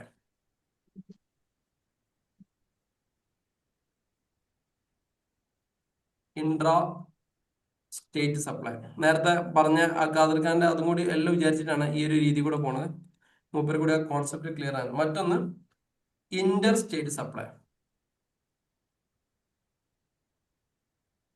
നിങ്ങൾ ആക്ച്വലി നോക്കുമ്പോൾ ഇൻവേർഡ് സപ്ലൈ, ഔട്ട്വേർഡ് സപ്ലൈ എന്ന് പറഞ്ഞ കോൺസെപ്റ്റ് ആണ് കാണുക കേട്ടോ. ഇൻവേർഡ് സപ്ലൈ, ഔട്ട്വേർഡ് സപ്ലൈ എന്ന് പറഞ്ഞ കോൺസെപ്റ്റ് ആണ് കാണുക. നിങ്ങൾ അതിനെക്കുറിച്ചൊന്നും ആലോചിക്കണ്ട, വേറെ രീതിയിലൂടെയാണ് നമ്മൾ പോകുന്നത്. പക്ഷെ നമ്മൾ ആ റൂട്ടിലേക്ക് എത്തും. ഇൻട്രാ സ്റ്റേറ്റ് സപ്ലൈ എന്ന് പറഞ്ഞു കഴിഞ്ഞാൽ വിത്ത് ഇൻ ദ സ്റ്റേറ്റ്. നല്ല ആലോചിച്ചോലെ, വിത്ത് ഇൻ ദ സ്റ്റേറ്റ്. ഉദാഹരണം, ഞാൻ കേരളത്തിലാണ്, നിധിനും കേരളത്തിലാണ്. ഞാൻ കേരളത്തിലാണ്, നിധിനും കേരളത്തിലാണ്. കേരളത്തിൽ നിന്ന് ഒരാൾക്ക്, കേരളത്തിലുള്ള ഒരാൾക്ക് തന്നെ സാധനം കൊടുക്കുന്നതിനെയാണ് നമ്മൾ ഇൻട്രാ സ്റ്റേറ്റ് സപ്ലൈ എന്ന് വിളിക്കാം. ഞാൻ നിധിനൊരു സാധനം വിറ്റ് കഴിഞ്ഞാൽ രണ്ടാളും കേരളത്തിലാണ്, അതിനെയാണ് നമ്മൾ എന്ത് വിളിക്കാം? ഇൻട്രാ സ്റ്റേറ്റ് എന്ന് വിളിക്കാം. കേരളം എന്നുള്ള സ്റ്റേറ്റ് എന്നുള്ള അർത്ഥം നോക്കിയാൽ മലപ്പുറത്ത് നിന്ന് കോഴിക്കോടിലേക്ക് വിറ്റ് കഴിഞ്ഞാലും മലപ്പുറത്ത് നിന്ന് തിരുവനന്തപുരത്തേക്ക് വിറ്റ് കഴിഞ്ഞാലും ഒക്കെ ഇൻട്രാ സ്റ്റേറ്റ് ആണ്. കാരണം എന്താ? കേരളത്തിനുള്ളിലാണ് കച്ചവടം നടക്കുന്നത്. Intra state, with in the state. രണ്ടാമത്തത് ഇന്റർ സ്റ്റേറ്റ് ആണ്. ഇന്റർ സ്റ്റേറ്റ് എന്ന് പറയുമ്പോൾ ഞാൻ കേരളത്തിലാണ്, നന്ദു തമിഴ്നാടാണെന്ന് വിചാരിച്ചോളി. ഞാൻ നന്ദുവിന് ഇവിടുന്ന് ഒരു സാധനം വിറ്റ് കഴിഞ്ഞാൽ അതിന് വിളിക്കുന്ന പേരാണ് ഇന്റർ സ്റ്റേറ്റ് സപ്ലൈ എന്ന് വിളിക്കാം. ക്ലിയർ ആയോ? ഞാൻ കേരളത്തിലാണ്, സിയാദ് ഗുജറാത്തിലാണെങ്കിൽ ഞാൻ സിയാദിന് ഒരു സാധനം വെക്കുന്നുണ്ടെങ്കിൽ അതിന് വിളിക്കുന്ന പേരാണ് ഇന്റർ സ്റ്റേറ്റ് സപ്ലൈ എന്ന് വിളിക്കാം. ക്ലിയർ ആയല്ലോ? ഇപ്പൊ 2 രീതിയിലെ supply. With in the state ആണെങ്കിൽ ഇൻട്രാ സ്റ്റേറ്റ് സപ്ലൈ, 2 സ്റ്റേറ്റുകൾ തമ്മിൽ കച്ചവടം ആണെങ്കിൽ Inter state supply. Inter university കലോത്സവം എന്ന് കേട്ടിട്ടില്ല? ഇന്റർ യൂണിവേഴ്സിറ്റി കലോത്സവം എന്ന് പറഞ്ഞാൽ എന്താ? ഇന്റർ യൂണിവേഴ്സിറ്റി കലോത്സവം എന്ന് പറഞ്ഞാൽ എന്താടാ? പത്രങ്ങൾ, സംസ്ഥാനങ്ങൾ തമ്മിലുള്ള 2 യൂണിവേഴ്സിറ്റികൾ തമ്മിലുള്ള കച്ചവടം, 2 യൂണിവേഴ്സിറ്റി തമ്മിലുള്ള മത്സരമാണ് ഇന്റർ യൂണിവേഴ്സിറ്റി എന്ന് പറയുന്നത്. അത്രത്തിൽ കാണല്ലേ ഇന്റർ, നമുക്ക് എത്തും ഇന്റർ, അതങ്ങ് വായിച്ചു വിടും അല്ലെ. ഇന്റർ യൂണിവേഴ്സിറ്റി എന്ന് പറയുമ്പോൾ 2 യൂണിവേഴ്സിറ്റികൾ തമ്മിലുള്ള കച്ചവടം. കച്ചവടമല്ല, മത്സരം. യൂണിവേഴ്സിറ്റി മത്സരങ്ങൾ, ഇന്റർ യൂണിവേഴ്സിറ്റി ഇങ്ങനെയൊക്കെ മീറ്റ് എന്നൊക്കെ കാണിക്കുമ്പോൾ ഇതല്ലേ, അതാണ് അതുകൊണ്ട് ഉദ്ദേശിക്കുന്നത്. അപ്പൊ 2 സ്റ്റേറ്റുകൾ തമ്മിൽ കച്ചവടം ഇന്റർ എന്നുള്ളൂ. പിന്നെ വിത്ത് ഇൻ ദ സ്റ്റേറ്റ് ആണെങ്കിൽ എന്ത്? ഇൻട്രാ എന്നാണ് വിളിക്കാം. സെറ്റ് ആണല്ലോ? ഡൗട്ടൊന്നുമില്ലല്ലോ? ജസ്റ്റ് ഇങ്ങനെ ആൻസർ. കൺഫ്യൂഷൻ ആയതേ, ഇതൊക്കെ സ്ക്രീൻഷോട്ട് എടുത്ത് വെച്ചാൽ മതി, തലേന്ന് ഒരിക്കലും പോരാ. ഇത് കേരള ആണെന്ന് വിചാരിക്കാം, മനുഷ്യന്മാരെ നോക്കിക്കോളിട്ടോ. ഇത് കേരള ആണെന്ന് വിചാരിക്കാം. ഇത് കേരളമാണ്. ഈ കേരളത്തിന്റെ കാസർഗോഡ് നിന്ന് തിരുവനന്തപുരത്തേക്കും ഇവിടുന്ന് അങ്ങോട്ടും ഇങ്ങോട്ടേക്കും ഇവിടുന്ന് എങ്ങനെ നടക്കുന്ന കച്ചവടത്തിനെയും നമ്മൾ വിളിക്കുന്ന പേരെന്താണ്?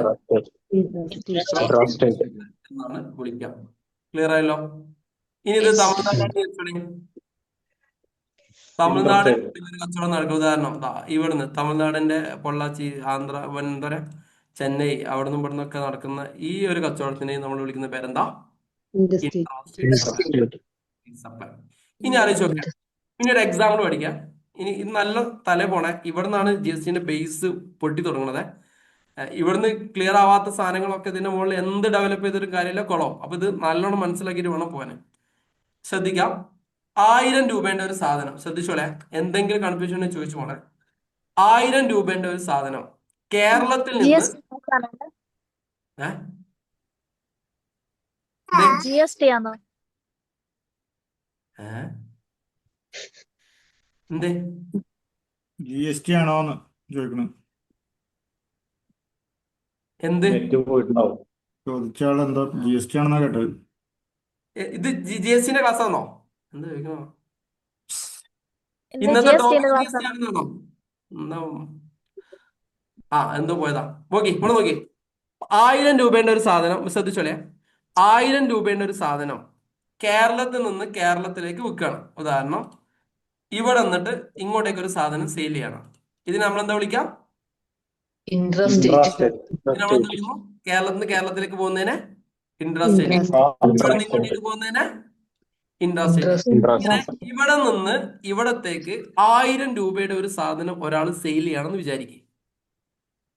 ഓക്കെ, അസ്യൂം ദാറ്റ് ഇതിലെ GST എന്ന് പറയുന്നത് 10% വിചാരിച്ചോളി. കാൽക്കുലേഷൻ 10% എടുക്കുന്നത് എത്ര ഉണ്ടാവും GST? 1100. 100. 10% GST എന്ന് വിചാരിച്ചോളി. എത്ര ഉണ്ടാവും? 100 അല്ലേ? ഓക്കെ അല്ലേ? 1000 അല്ലേ? 100 ക്ലിയർ ആയില്ലേ? കേരള, അതായത് കാസർഗോഡ് നിന്ന് തിരുവനന്തപുരത്തേക്ക് 1000 രൂപേന്റെ ഒരു സാധനം വിൽക്കുന്നു. അതിന് 10% ടാക്സ് എന്ന് താൽക്കാലികം വിചാരിക്കാം. 10% ആണ് ടാക്സ് താൽക്കാലികം വിചാരിക്കാം. അങ്ങനെയാണെങ്കിൽ ഈ 100 രൂപ അല്ലേ, ശ്രദ്ധിക്കണം, ഈ 100 രൂപയാണ് നമ്മളെ ടാക്സ് എമൗണ്ട്. അപ്പൊ ഇതിന് ടാക്സ് പിരിക്കുന്നത് എങ്ങനെയാന്ന് വെച്ച് കഴിഞ്ഞാല് CGST എന്ന് പറഞ്ഞിട്ട് 50 രൂപ കേന്ദ്രം എടുക്കും. SGST എന്ന് പറഞ്ഞിട്ട് 50 രൂപ സ്റ്റേറ്റ് എടുക്കും. നമ്മള് GST വ്യക്തമായിട്ട് പഠിക്കണ്ടേ. ഞാൻ ഇത് നിങ്ങൾക്ക് ഇപ്പോഴത്തെ റെലവൻസ് അനുസരിച്ചുള്ള ക്ലാസ് എടുക്കുന്നത് മാത്രമേ ഉള്ളൂ. വിശദമായിട്ട് പഠിക്കുന്നതിനെ കുറിച്ചിട്ട് ഇത്രേ ഉള്ളൂ. കേരളത്തിൽ നിന്ന് ഒരാൾ കേരളത്തിലേക്ക് ഒരു സാധനം വിറ്റ് കഴിഞ്ഞ് കഴിഞ്ഞാല് അതിന്റെ മൊത്തം ടാക്സ് എമൗണ്ടിന്റെ 50% CGST എന്ന് പറഞ്ഞിട്ട് കേന്ദ്രം കൊണ്ടുപോകും. CGST പറയുമ്പോൾ central goods and service tax എന്ന് പറഞ്ഞിട്ട് സെൻട്രൽ ടാക്സ് ആയിട്ട് ഗവൺമെന്റ് കൊണ്ടുപോകും. ബാക്കി 50 ആർക്ക് കിട്ടുള്ളൂ? കേരളത്തിന് കിട്ടുള്ളൂ. ഇനി തമിഴ്നാടിന്റെ ഉള്ളിലാണ് ഈ കച്ചവടം നടക്കുന്നത് വെച്ചോളി. തമിഴ്നാടിന്റെ ഉള്ളിൽ നിന്ന് തമിഴ്നാട്, ഉദാഹരണം തമിഴ്നാട്ടിലെ ചെന്നൈയിൽ നിന്ന് പൊള്ളാച്ചിയിലേക്ക് ഒരു സാധനം പോകുന്നു. 1000 രൂപയുടെ സാധനമാണ് പോകുന്നത്. 10% GST എന്ന് പിടിച്ചോളി. അങ്ങനെയാണെങ്കിൽ ഇത് തന്നെയാണ് അപ്പോഴും കണക്ക്. കേന്ദ്രം എന്തുകൊണ്ടോ 50%. ചുരുക്കി പറഞ്ഞു കഴിഞ്ഞാല് ഒരു സ്റ്റേറ്റിനകത്ത് ഒരു ഇൻട്രാ സ്റ്റേറ്റ് കച്ചവടം നടക്കുകയാണെങ്കിൽ അവിടെ നടക്കുന്ന മൊത്തം ടാക്സിന്റെ 50% കേന്ദ്രം എടുക്കും, 50% സ്റ്റേറ്റ് എടുക്കും. നിങ്ങൾ ആലോചിച്ച് നിങ്ങൾ സൂപ്പർ മാർക്കറ്റിൽ പോകുമ്പോൾ സാധനം എടുക്കുമ്പോൾ സൂപ്പർ മാർക്കറ്റിന്റെ ബില്ലിന്റെ താഴത്ത് CGST SGST എന്ന് കാണുന്നില്ലേ? അതെന്താ? ആലോചിച്ചാൽ മതി. കാരണം അതെന്തുകൊണ്ടാ? അത് ഇൻട്രാ സ്റ്റേറ്റ് ആണ്. കാരണം നിങ്ങളും കേരളത്തിലാണ്, സൂപ്പർ മാർക്കറ്റും കേരളത്തിലാണ്, വിൽക്കുന്നവനും കേരളത്തിലാണ്, റിസീവ് ചെയ്യുന്നവനും കേരളത്തിലാണ്. അപ്പൊ എന്ത് ചെയ്യും? CGST പകുതി കേന്ദ്രം കൊണ്ടുപോകും, പകുതി സ്റ്റേറ്റ് കൊണ്ടുപോകും. ആ ബില്ലിൽ തന്നെ എഴുതി വെച്ചു. എന്നിട്ട് ആ ബില്ലിൽ മുഴുവൻ എഴുതിയ പൈസ മുഴുവൻ ഓരോ പോക്കറ്റിൽ ഇട്ടിട്ട് ഗവൺമെന്റിലേക്ക് ടാക്സ് അടക്കൂല. അതാണ് പ്രശ്നം. ക്ലിയർ ആയില്ലേ? അപ്പൊ ഇത്രേ ഉള്ളൂ. വിത്തിൻ ദ സ്റ്റേറ്റ് ആണെങ്കിൽ എത്രയാണോ ടാക്സ്, ഇപ്പൊ 18% ടാക്സ് എങ്കിൽ 9% കേന്ദ്രം കൊണ്ടുപോ 9 ആരെടുക്കും? സ്റ്റേറ്റ് എടുക്കും. 28% ടാക്സ് എങ്കിൽ 14 കേന്ദ്രം എടുക്കും, 14 സ്റ്റേറ്റ് എടുക്കും. 5% ടാക്സ് എങ്കിൽ 2.5 കേന്ദ്രം എടുക്കും, 2.5 സ്റ്റേറ്റ് എടുക്കും. 1% ടാക്സ് എങ്കിൽ 0.5% സ്റ്റേറ്റ് എടുക്കും. ഇൻട്രാ സ്റ്റേറ്റ് സപ്ലൈയുടെ കോൺസെപ്റ്റ്. ക്ലിയർ ആയോ? ഇത്രേ ഉള്ളൂ.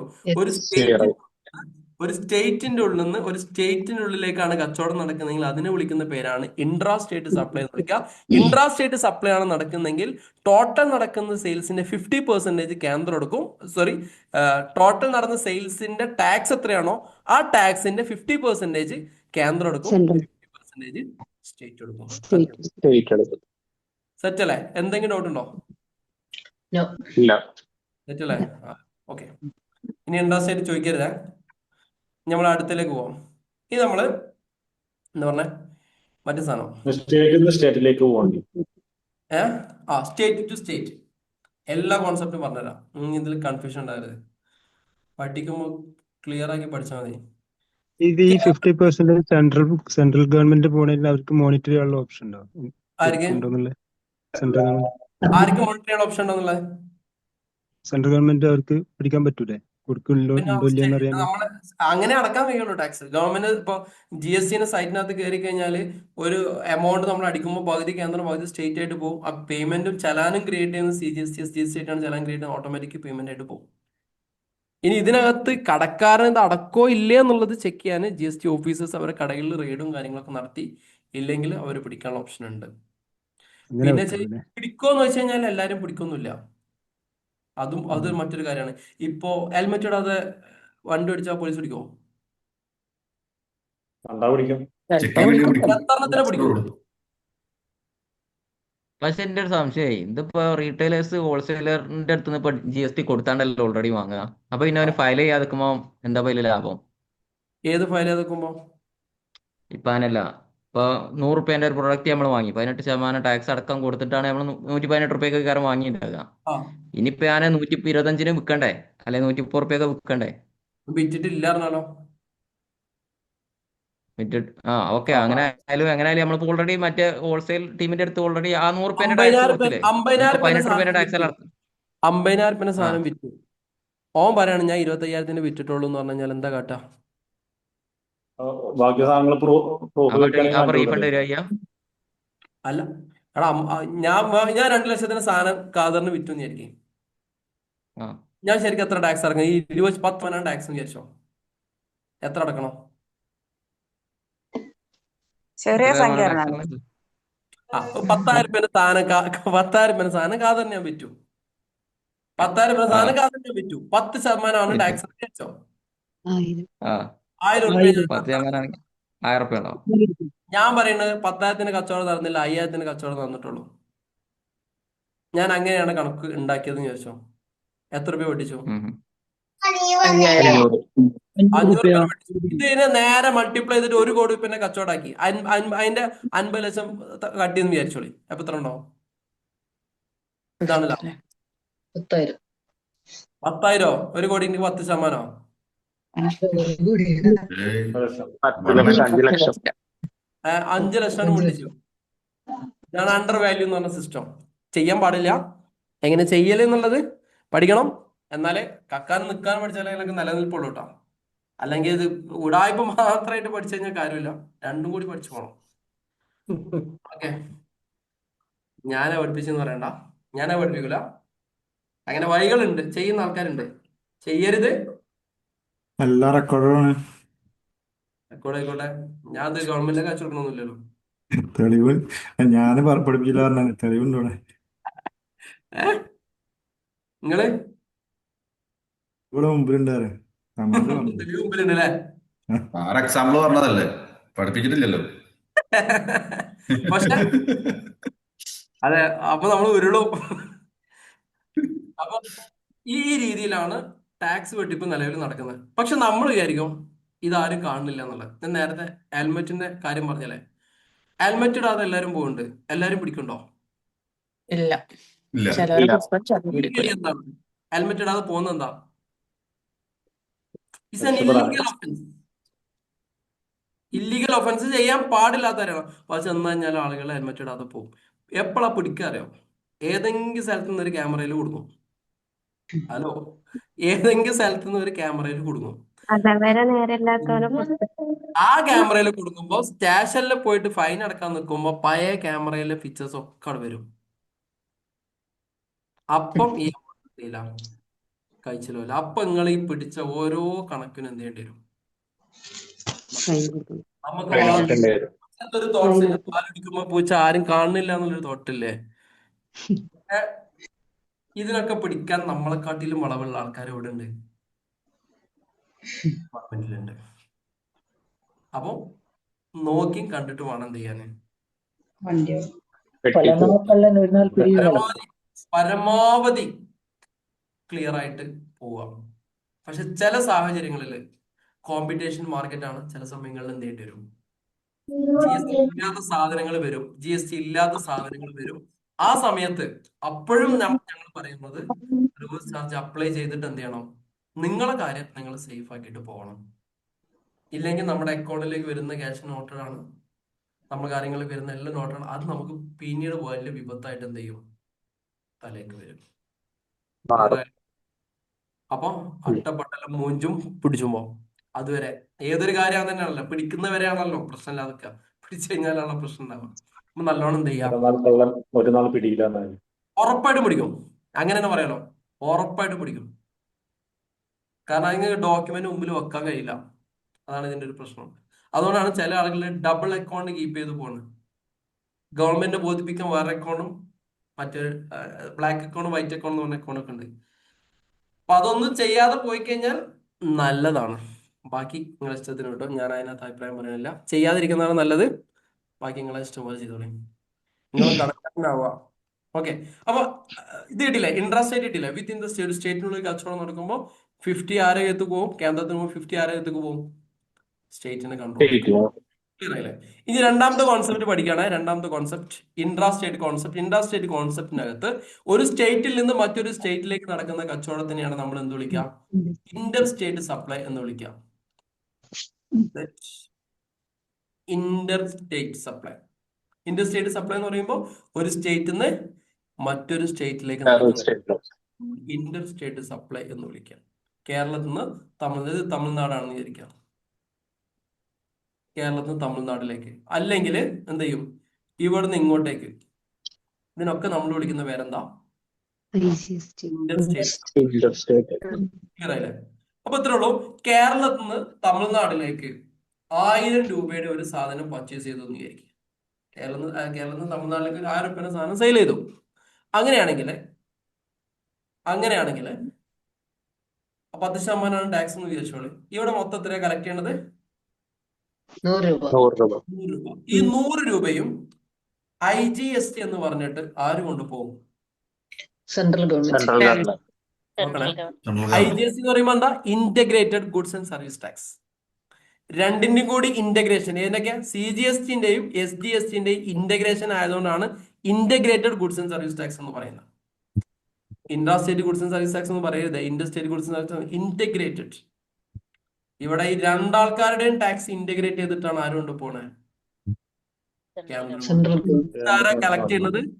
ഇന്റഗ്രേറ്റ് കേന്ദ്രമാണ് കളക്ട് ചെയ്യുന്നത്. എന്നിട്ട് എന്താ കേന്ദ്രം പറയുന്നത് അറിയാം? കുറച്ച് കാലം കഴിഞ്ഞ് കഴിഞ്ഞാല് ഏത് സ്റ്റേറ്റ് ആണോ പ്ലേസ് ഓഫ് സപ്ലൈ എന്ന് പറയും. POS ഏറ്റവും ഇമ്പോർട്ടന്റ് ആണ് GSTയിലെ. POS പ്ലേസ് ഓഫ് സപ്ലൈ എന്നാണ് POS എന്ന് പറയാം. എവിടേക്കാണോ സപ്ലൈ നടന്നിരിക്കുന്നത് ആ സ്റ്റേറ്റിന് ഇതിന്റെ 50% കുറച്ച് കാലം കഴിഞ്ഞ് കഴിഞ്ഞാൽ ആര് കൊടുക്കും? കേന്ദ്രം കൊടുക്കും എന്നാണ് പറയുന്നത്. ക്ലിയർ ആയോ? അതായത് 2 സ്റ്റേറ്റുകൾ തമ്മിൽ ഒരു കച്ചവടം നടക്കുകയാണെങ്കിൽ അവിടെ കളക്ട് ചെയ്യുന്ന 100% ടാക്സ് IGST എന്ന പേരിൽ ആര് കൊണ്ടുപോകും? കേന്ദ്രം കൊണ്ടുപോകും. എന്നിട്ട് കുറച്ച് കാലം കഴിഞ്ഞതിന് ശേഷം പ്ലേസ് ഓഫ് സപ്ലൈ, ഏത് സ്റ്റേറ്റിലാണോ സപ്ലൈ നടന്നേക്കുന്നത് അവർക്ക് അതിന്റെ 50% എന്ത് ചെയ്യും? കൊടുക്കും. ഇതാണ് നിയമം. പക്ഷെ കൊടുക്കൂല. അവിടെയാണ് നേരത്തെ പറഞ്ഞ ഇപ്രൂവ് പറഞ്ഞ പ്രശ്നം വരുന്നത്. അപ്പൊ സ്റ്റേറ്റ് ഇവിടുന്ന് പോയിട്ട് നമ്മളെ കൈ തരിക അറിയും, അപ്പൊ ഒരു കണക്ക് തരിക അറിയും.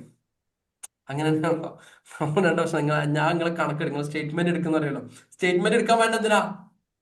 കുറച്ചും കൂടി സമയം കിട്ടാൻ. നമ്മളൊരു പ്രശ്നം, പൈസന്റെ പ്രശ്നം പറയുമ്പോൾ എന്താ പറയാ, നിങ്ങളെ അടുത്ത ആഴ്ച വരുമ്പോൾ നിങ്ങളെ കണക്ക്. അപ്പൊ ഒരാഴ്ചനെ ഗ്യാപ്പട്ടി, പിന്നെ ഞാൻ നോക്കിയിട്ട് പറയുന്ന പിന്നെ ഒരാഴ്ച കിട്ടി. ഇതാണ് ലേറ്റസ്റ്റ് പാർലമെന്റിലൊക്കെ നടന്ന ശശി തരൂരും മറ്റൊക്കെ നടന്നിട്ടുള്ള. പക്ഷെ നിർമ്മല സീതാറാം പറഞ്ഞിട്ടുണ്ടായിരുന്നു, നിങ്ങൾ ആ കണക്കുണ്ട് കൊണ്ടുവരിക ആദ്യം, എന്നാലല്ല പൈസ തരാം. ഏത് കണക്കിനാ? ശരിക്കും കണക്ക് കൊണ്ടുവരേണ്ട ആവശ്യമുണ്ടോ? സിസ്റ്റമായിട്ട് നടക്കുന്ന സാധനത്തിന് ആ പൈസ കൊടുത്താൽ പോരെ എണ്ണിട്ട്. അല്ലേ? ഇതിന്റെ പേരിലാണ് യെസ്. സ്റ്റേറ്റ് കേന്ദ്രത്തിന്റെ അടുത്ത് പോയിട്ട് കോടതിയിൽ പോകുന്നത്. അപ്പൊ കോടതി ഉത്തരവ് പറയാണ്, നിങ്ങൾ ആ പൈസ കൊടുക്കണില്ലെങ്കിൽ അതിന്റെ പലിശ എങ്കിലും എന്ത് ചെയ്യും, തിരിച്ചു കൊടുക്കുന്നുള്ളത്. ഇതാണ് കൊടുക്കണം. സ്റ്റേറ്റും കേന്ദ്രവും തമ്മിൽ. ഇത് കേരളത്തിലെ കേസ് മാത്രമല്ല കേട്ടോ.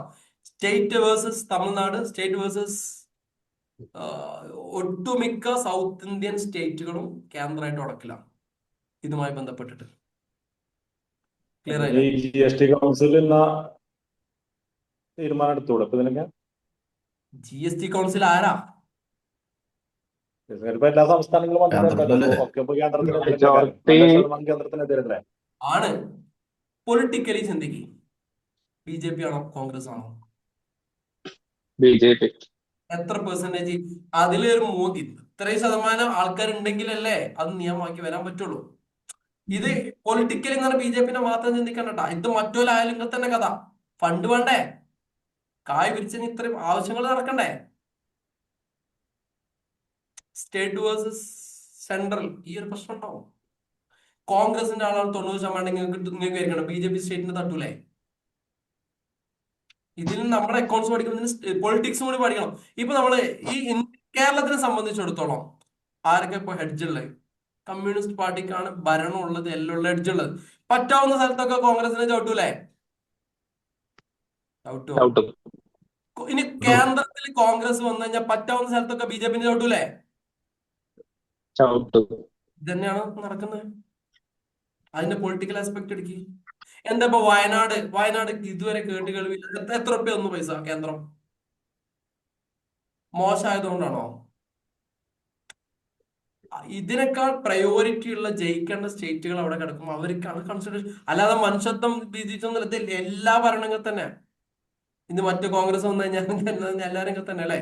കേൾവി ഇല്ലാത്ത പ്രശ്നമാണ് വയനാട് എന്ന്. വയനാട്ടിൽ എത്ര രൂപ കേന്ദ്ര ഗവൺമെന്റ് നമുക്ക് തന്നിട്ടുണ്ട്?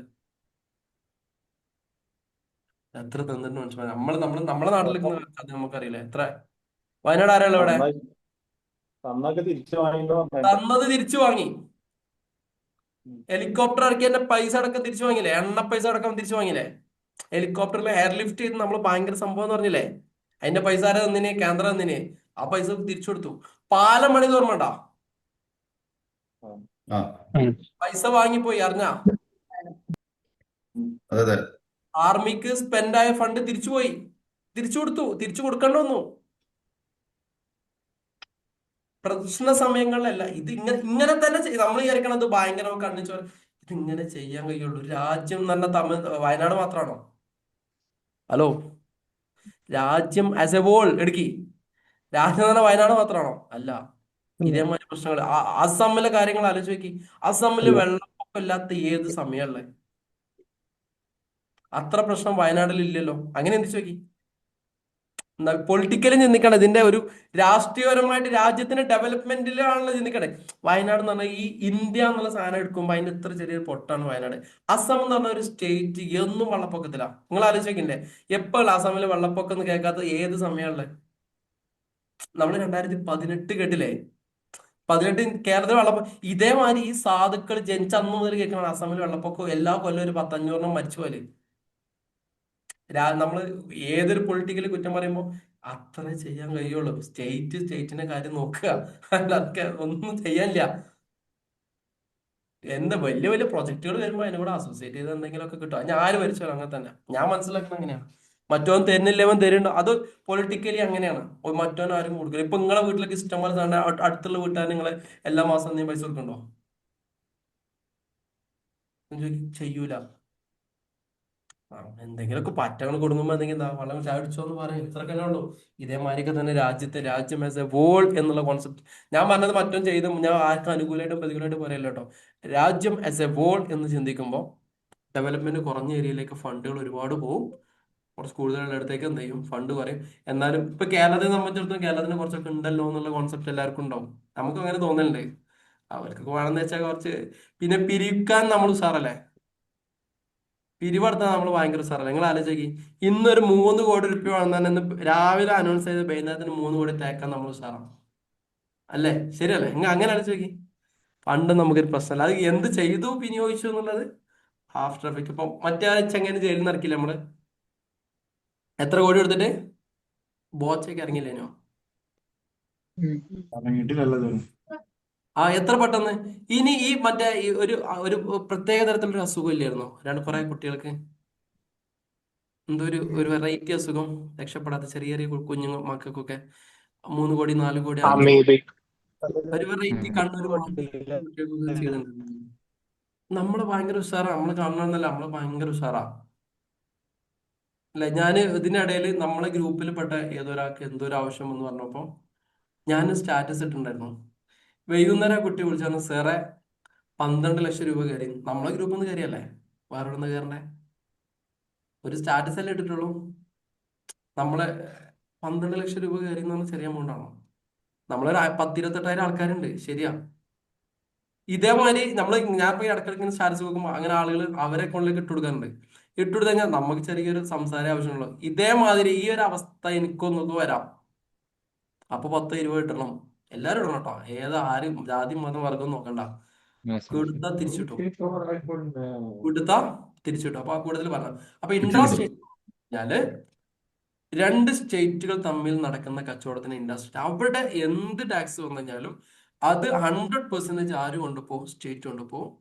ഇപ്പൊ കേരളത്തിൽ നിന്ന് തമിഴ്നാടിനാണ് കൊടുത്തെങ്കിൽ, കേരളത്തിൽ നിന്ന് തമിഴ്നാട്ടിലേക്കാണ് വിറ്റെങ്കിൽ 100 രൂപയും കേന്ദ്രം കൊണ്ടുപോകും. എന്നിട്ട് 50 റുപ്യ തമിഴ്നാടിന് കുറച്ചു കാലം കഴിഞ്ഞതിന് ശേഷം കൊടുക്കും എന്ന് പറയും. ഈ സാധനം കിട്ടാണ്ടാവുമ്പോഴാണ് കേന്ദ്രവും സ്റ്റേറ്റും അടിയാവുന്നത്.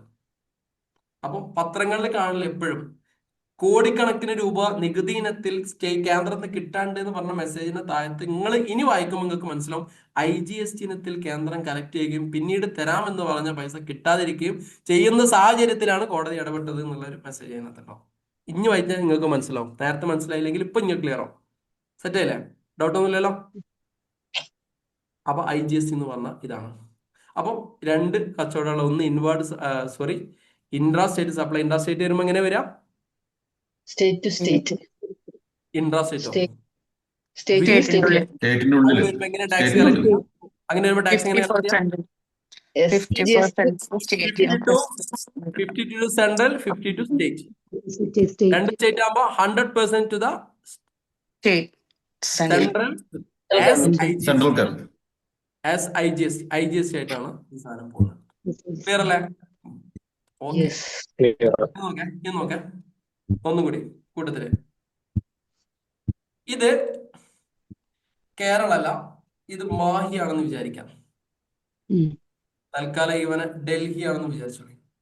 അത് മനസ്സിലാക്കാൻ വേണ്ടി മാത്രമുള്ള സാധനങ്ങളാണ്, എക്സാമ്പിളും കാര്യങ്ങളൊക്കെ. ഇങ്ങനെ നിങ്ങൾ അപ്ലൈ എടുക്കുമെന്ന് നോക്കാം. ഇത് മാഹിയുടെ ഉള്ളിൽ നിന്ന് മാഹിയുടെ ഉള്ളിലേക്ക് തന്നെ കച്ചവടം നടക്കുന്നതിനെ നമ്മൾ വിളിക്കുന്നത് ഇൻട്രാ സ്റ്റേറ്റ് തന്നെയാണ് വിളിക്കുക. മാഹി എന്ന് പറയുന്നത് കേന്ദ്രഭരണ പ്രദേശമാണ്. ഹലോ, മാഹി എന്നുള്ളത് യൂണിയൻ ടെറിട്ടറിയാണ്. Union territory. ഞാൻ കഴിഞ്ഞ ആഴ്ച ലക്ഷദ്വീപ് പോയി. ലക്ഷദ്വീപ് യൂണിയൻ ടെറിട്ടറിയാണ്. ലക്ഷദ്വീപിലൊക്കെ അടിപൊളിയാട്ടോ. ലക്ഷദ്വീപിലൊക്കെ കയ്യിൽ കായുണ്ടെങ്കിൽ പോയിക്കോളേട്ടാ, കാണേണ്ട ഒരു സ്ഥലമാണ്. അപ്പം അതൊരു യൂണിയൻ ടെറിട്ടറിയാണ്. യൂണിയൻ ടെറിട്ടറി അവിടെ കേന്ദ്രഭരണ പ്രദേശമാണ്. അപ്പം മാഹിയിൽ നിന്ന് മാഹിയിലേക്ക് ഒരു സാധനം സെയിൽ ചെയ്യുകയാണെങ്കിൽ അതിനെ നമ്മൾ വിളിക്കുന്ന പേര് ഇൻട്രാ സ്റ്റേറ്റ് സപ്ലൈ എന്നാണ് വിളിക്കാം. ഈ എക്സാമ്പിൾ എടുക്കൂ. 1000 രൂപയുടെ സാധനം 10% ടാക്സോട് കൊടുക്കണം. മൊത്തത്തിന് 100 രൂപ. ഇവർ കളക്ട് ചെയ്യുന്ന ടാക്സ് ഇങ്ങനെയാണ്.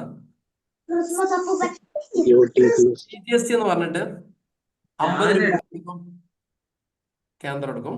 ബാക്കി UT/GST എന്ന് പറഞ്ഞിട്ട് 50 രൂപ കേന്ദ്രഭരണ പ്രദേശം എടുക്കും. അവിടെ SGST എന്നല്ല വരിക, UT/GST എന്ന് പറഞ്ഞാൽ. UT എന്ന് വരാൻ കാരണം യൂണിയൻ ടെറിട്ടറി ആയതുകൊണ്ട്. ക്ലിയർ ആയില്ലേ? നിങ്ങൾ മാഹി എന്നൊരു സാധനം വാങ്ങിക്കുമ്പോൾ ഈ രീതിയിലായിരിക്കും അതിന്റെ ബില്ല് വരിക എന്നുള്ളത് കൂടി മനസ്സിലാക്കുക. ഇതൊക്കെ മനസ്സിലാക്കാൻ വേണ്ടിയാണ് ഡൽഹി, ഈ പറഞ്ഞ കേന്ദ്രഭരണ പ്രദേശം, ആൻഡമാൻ, ഡാമൻ DU, പിന്നെ ലഡാക്ക്, ഇങ്ങനെ കുറെ സാധനങ്ങളില്ലേ, കേന്ദ്രഭരണ പ്രദേശങ്ങളില്ലേ. ഇതൊരു എക്സാമ്പിൾ ആക്കി എടുക്കാം. സെറ്റ് അല്ലേ? സെറ്റ് അല്ലേ? ക്ലിയർ. അപ്പം ഒരു സ്റ്റേറ്റ് എന്ന് പറയുമ്പോൾ ഒരു യൂണിയൻ ടെറിട്ടറി അതിനകത്ത് ഒരു യൂണിയൻ ടെറിട്ടറിയിൽ നിന്ന് യൂണിയൻ ടെറിട്ടറിയിലേക്കാണ് കച്ചവടം നടക്കുന്നതെങ്കിൽ ടോട്ടൽ കച്ചവടം നടന്നതിന്റെ ടാക്സിന്റെ 50% ആരെടുക്കും? കേന്ദ്രം എടുക്കും. ബാക്കി 50% ആരെടുക്കും? Union territory. സെറ്റ് അല്ലേ? ഓക്കെ, ഇനി ഇത് ഡൽഹി എന്ന് വിചാരിച്ചോളേ. ഡൽഹികൾ ആരാ ഡൽഹിയിലേക്ക് ട്രിപ്പ് വരുന്ന ആൾക്കാർ? പോലെ നമുക്ക് ഡൽഹി പോവാം. ഡൽഹി വരുന്നുണ്ടോ ആരെങ്കിലും? ഡൽഹി പോയെന്നാണ്. പോയോ? ട്രിപ്പ് പോവാ. ഭയങ്കര പുകയാണെന്ന് പറഞ്ഞിട്ട് അല്ലേ? ഉം. മലിനീകരണം. അന്തരീക്ഷ നവീകരണം. ഓക്കെ, ഡൽഹിയിൽ നിന്ന് ഡൽഹിയിലേക്ക് ഒരു സാധനം സെയിൽ ചെയ്യുന്നു. അതിനെ വിളിക്കുന്ന പേര് ഇൻട്രാ സ്റ്റേറ്റ് എന്നാണ്.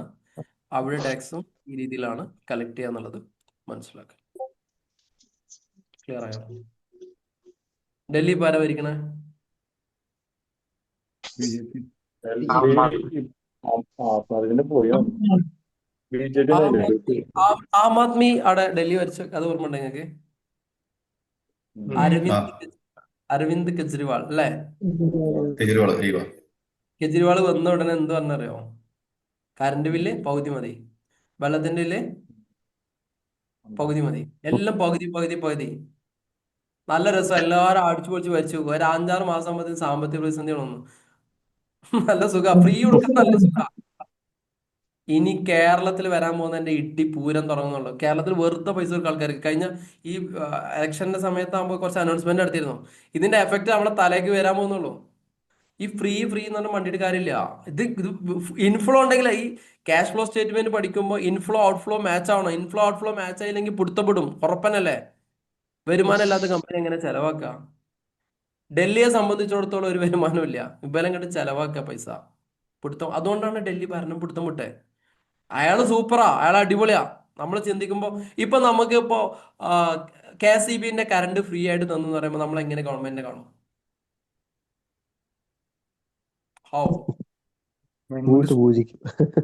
പൂവിട്ട് പൂജിക്കും അല്ലെ? 7-8 ഫ്രീ 2 മാസം. പക്ഷെ എന്റെ എഫക്ട് എന്തിച്ചു നോക്കി, ഈ KSEBിൽ എത്ര ആൾക്കാർക്ക് വർക്ക് ചെയ്യുന്നുണ്ട്? കോടിക്കണക്കിന് ആൾക്കാർ വർക്ക്, കോടിക്കണക്കിന് ഉറുപ്പ്യ സാലറി കൊടുക്കണ്ടേ? എവിടെ നിന്ന് എടുത്ത് കൊടുക്കും? അപ്പൊ ഏറ്റവും കൂടുതൽ ഈ ഇൻക്രിമെന്റ് ഏറ്റവും കൂടുതൽ KSEBക്കാർക്കാണെന്ന് തോന്നുന്നു. പ്രോഫിറ്റ് ഉള്ള സാധനമാണ് അത് സാധനം. പക്ഷെ അപ്പൊ എന്ത് ചെയ്യും? KSEBന്റെ ഫുള്ള് ഫണ്ട് ഇല്ലെങ്കിൽ അപ്പം അടുത്ത ഏതെങ്കിലും ഡിപ്പാർട്ട്മെന്റിൽ കൈയിടാൻ തുടങ്ങും. ഇങ്ങനെ എല്ലാ ഡിപ്പാർട്ട്മെന്റും അങ്ങനെയാണ് പിടുത്തം വിടുക, ഭരണം പിടുത്തം വിടുക. എല്ലാ സാധനം അടിച്ചു മാറ്റാം അല്ലേ? എന്നിട്ട് ചില ദിവസങ്ങളിൽ ഭയങ്കര മാർക്കറ്റിങ്ങും, ഇന്ന് ഇത്ര കോടി രൂപ സമാഹരിച്ചു പറയും. ഇനി മാസാവസാനം കണക്ക് കൂട്ടുമ്പോ നഷ്ടം അല്ലേ? ഞെട്ടും പോട്ടും വാങ്ങിയിട്ടെങ്കിൽ നഷ്ടം ഉണ്ടാക്കും അതിന്റെ ആൾക്കാർ. അപ്പൊ ചുരുക്കി പറഞ്ഞു കഴിഞ്ഞാല് ഇൻഫ്ലോ ഔട്ട്ഫ്ലോ അത് ഭയങ്കര ബിസിനസിന്റെ ഏറ്റവും സാധനം. ബിസിനസ് അറിയാത്ത ഭരണത്തിൽ കയറിയ പൊടുത്തം പെടും.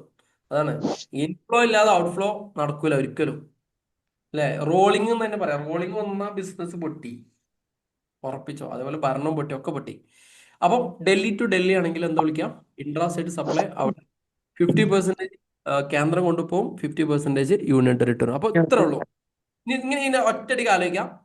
സ്റ്റേറ്റ് ആയാലും കേന്ദ്രഭരണ പ്രദേശമായാലും വിത്തിൻ ദ സ്റ്റേറ്റ് ആണ് കച്ചവടമെങ്കിൽ അതിന്റെ 50% ആരെടുക്കും? കേന്ദ്രം. സ്റ്റേറ്റ് ആണെങ്കിൽ SGST എന്ന് പറഞ്ഞ സ്റ്റേറ്റിന് കിട്ടും. യൂണിയൻ ടെറിട്ടറി ആണെങ്കിൽ UTGST എന്ന് പറഞ്ഞിട്ട് യൂണിയൻ ടെറിട്ടറിക്കും കിട്ടും. റെഡി അല്ലേ? കൺഫ്യൂഷൻ ഒന്നുമില്ലല്ലോ? അടിപൊളി. നോക്കേ, എല്ലാ കേസും പറഞ്ഞു പോവാം. ഇനി ഇതുമായി ബന്ധപ്പെട്ട ഒരു ഡൗട്ട് ഉണ്ടാകരുത്, അങ്ങനെ എല്ലാ കേസും പറയണേ. ഇനി മാഹി ടു ഡൽഹി അങ്ങനെ നടക്കാലോ? ഹലോ, മാഹി ടു ഡൽഹി, ഇതിനെ നമ്മളെന്ന് വിളിക്കുക ഇന്റർ സ്റ്റേറ്റ് സപ്ലൈ എന്നുള്ള കോൺസെപ്റ്റിനാണ് ഇതിനെ വിളിക്കാം. ഇവിടെ കച്ചവടം നടന്നു കഴിഞ്ഞാലും ഗവൺമെന്റ് എന്ത് ചെയ്യുക?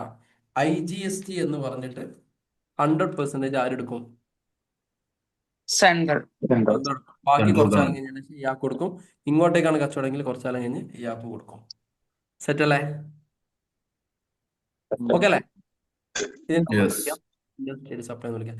ചില കേസുകളിൽ ഇത് കേരള ആവാൻ ചാൻസ് ഉണ്ട്. കേരള ടു ഡൽഹി ആകാം, ഡൽഹി ടു കേരള ആകും. ഇങ്ങനെ സംഭവിക്കൂലേ? ഒരു സ്റ്റേറ്റും അപ്പുറം ഒരു കേന്ദ്രഭരണ പ്രദേശം, അങ്ങനെ സംഭവിക്കാം. അങ്ങനെ സംഭവിച്ചാലും അവിടെയും കളക്ട് ചെയ്യുന്ന ടാക്സ് IGST ആയിരിക്കും. ചുരുക്കി പറഞ്ഞാൽ ഒരു സ്റ്റേറ്റും ഒരു കേന്ദ്രഭരണ പ്രദേശമോ, ഒരു സ്റ്റേറ്റും ഒരു സ്റ്റേറ്റോ, ഒരു കേന്ദ്രഭരണ പ്രദേശമോ ഒരു കേന്ദ്രഭരണ പ്രദേശമോ എങ്ങനെ കച്ചവടം നടന്നു കഴിഞ്ഞാലും ഇന്റർ സ്റ്റേറ്റ് സപ്ലൈ ആയിട്ടാണ് അതിനെ ട്രീറ്റ് ചെയ്യുക. അങ്ങനെയാണെങ്കിൽ അവിടെ കളക്ട് ചെയ്യുന്ന ടാക്സ് ആണ് IGST. IGST. ഈ IGST 100% goes to state, central. Clear ആയില്ല? എന്തെങ്കിലും ഡൗട്ട് ഉണ്ടോ? No. അപ്പൊ ഇൻട്രാസ്റ്റേറ്റും ഇന്റർസ്റ്റേറ്റും പക്കല്ലേ? ഇനി എവിടെ ചോദിച്ചു കഴിഞ്ഞാലും കിട്ടൂലേ? Yes. നമ്മളിപ്പോ ഓൺലൈനിൽ ഓർഡർ ചെയ്ത് കഴിഞ്ഞാൽ ബില്ലിന്റെ താഴത്ത് ഇപ്പൊ ഗുജറാത്ത് നിന്നാണ് ആ സാധനം വരുന്നുണ്ടെങ്കിൽ ബില്ലിൽ എങ്ങനെ ഉണ്ടാവുക? Yes. എന്തുകൊണ്ടായിരിക്കും? എന്തുകൊണ്ടായിരിക്കും? ഇൻഡസ്ട്രേറ്റ്. State. അപ്പൊ നമുക്ക് ബില്ല് നോക്കിയാൽ മനസ്സിലാവണം ഇൻട്രാസ്റ്റേറ്റ് ആണോ ഇന്റർസ്റ്റേറ്റ് ആണോ എന്നുള്ളത്. എങ്ങനെ മനസ്സിലാക്കാം? ബില്ലിനകത്ത് IGST ആണെങ്കിൽ ഉറപ്പിച്ചോ ഇന്റർസ്റ്റേറ്റ് ആണ്. GST ആണോ നമുക്ക് ഉറപ്പിക്കാം എന്താണ്. ഇൻഡസ്ട്രേറ്റ്. അപ്പൊ അതിനനുസരിച്ച് ടാക്സും CGSTയും SGSTയും UTGSTയും IGSTയും ഒക്കെ ഈ രീതിയിലാണ് എന്ത് ചെയ്യുന്നത് മാറി വരുന്നത്. ക്ലിയർ അല്ലേ? എന്തെങ്കിലും ഡൗട്ട് ഉണ്ടാവോ? ഉണ്ടാവില്ലല്ലോ. മറക്കാതെ ഏറ്റവും ബെസ്റ്റ് വേറെ ആരെങ്കിലും പഠിപ്പിക്കാം. ഒരു ഡൗട്ട് ചോദിച്ചോട്ടെ? ചോദിച്ചോളെ. തരാണോന്ന് അറിയില്ല. ഇപ്പൊ നമ്മള് റീറ്റെയിലേഴ്സിന് സാധനങ്ങൾ വാങ്ങുന്നുണ്ടല്ലോ. ഇപ്പൊ ഒരു സൂപ്പർ മാർക്കറ്റാന്ന് വിചാരിക്കാം. സൂപ്പർ മാർക്കറ്റിൽ നമ്മൾ പർച്ചേസ് ചെയ്തു. ഇപ്പം ടൂറിസ്റ്റും ബാക്കി പല സ്റ്റേറ്റിൽ നിന്നും ആൾക്കാർ വന്ന് പർച്ചേസ് ചെയ്യും. അപ്പൊ നമുക്ക് അത് എങ്ങനെയാ പറ്റുക? നമ്മൾ അതിഥി തൊഴിലാളികള് പിടിച്ചോളി. ബംഗാളി നമ്മുടെ നാട്ടിൽ വന്നു. ഓൻ നമ്മുടെ നാട്ടിൽ സൂപ്പർ മാർക്കറ്റിൽ വാങ്ങിക്കഴിഞ്ഞാൽ ഏത് ബില്ല് അവന് കൊടുക്കാം?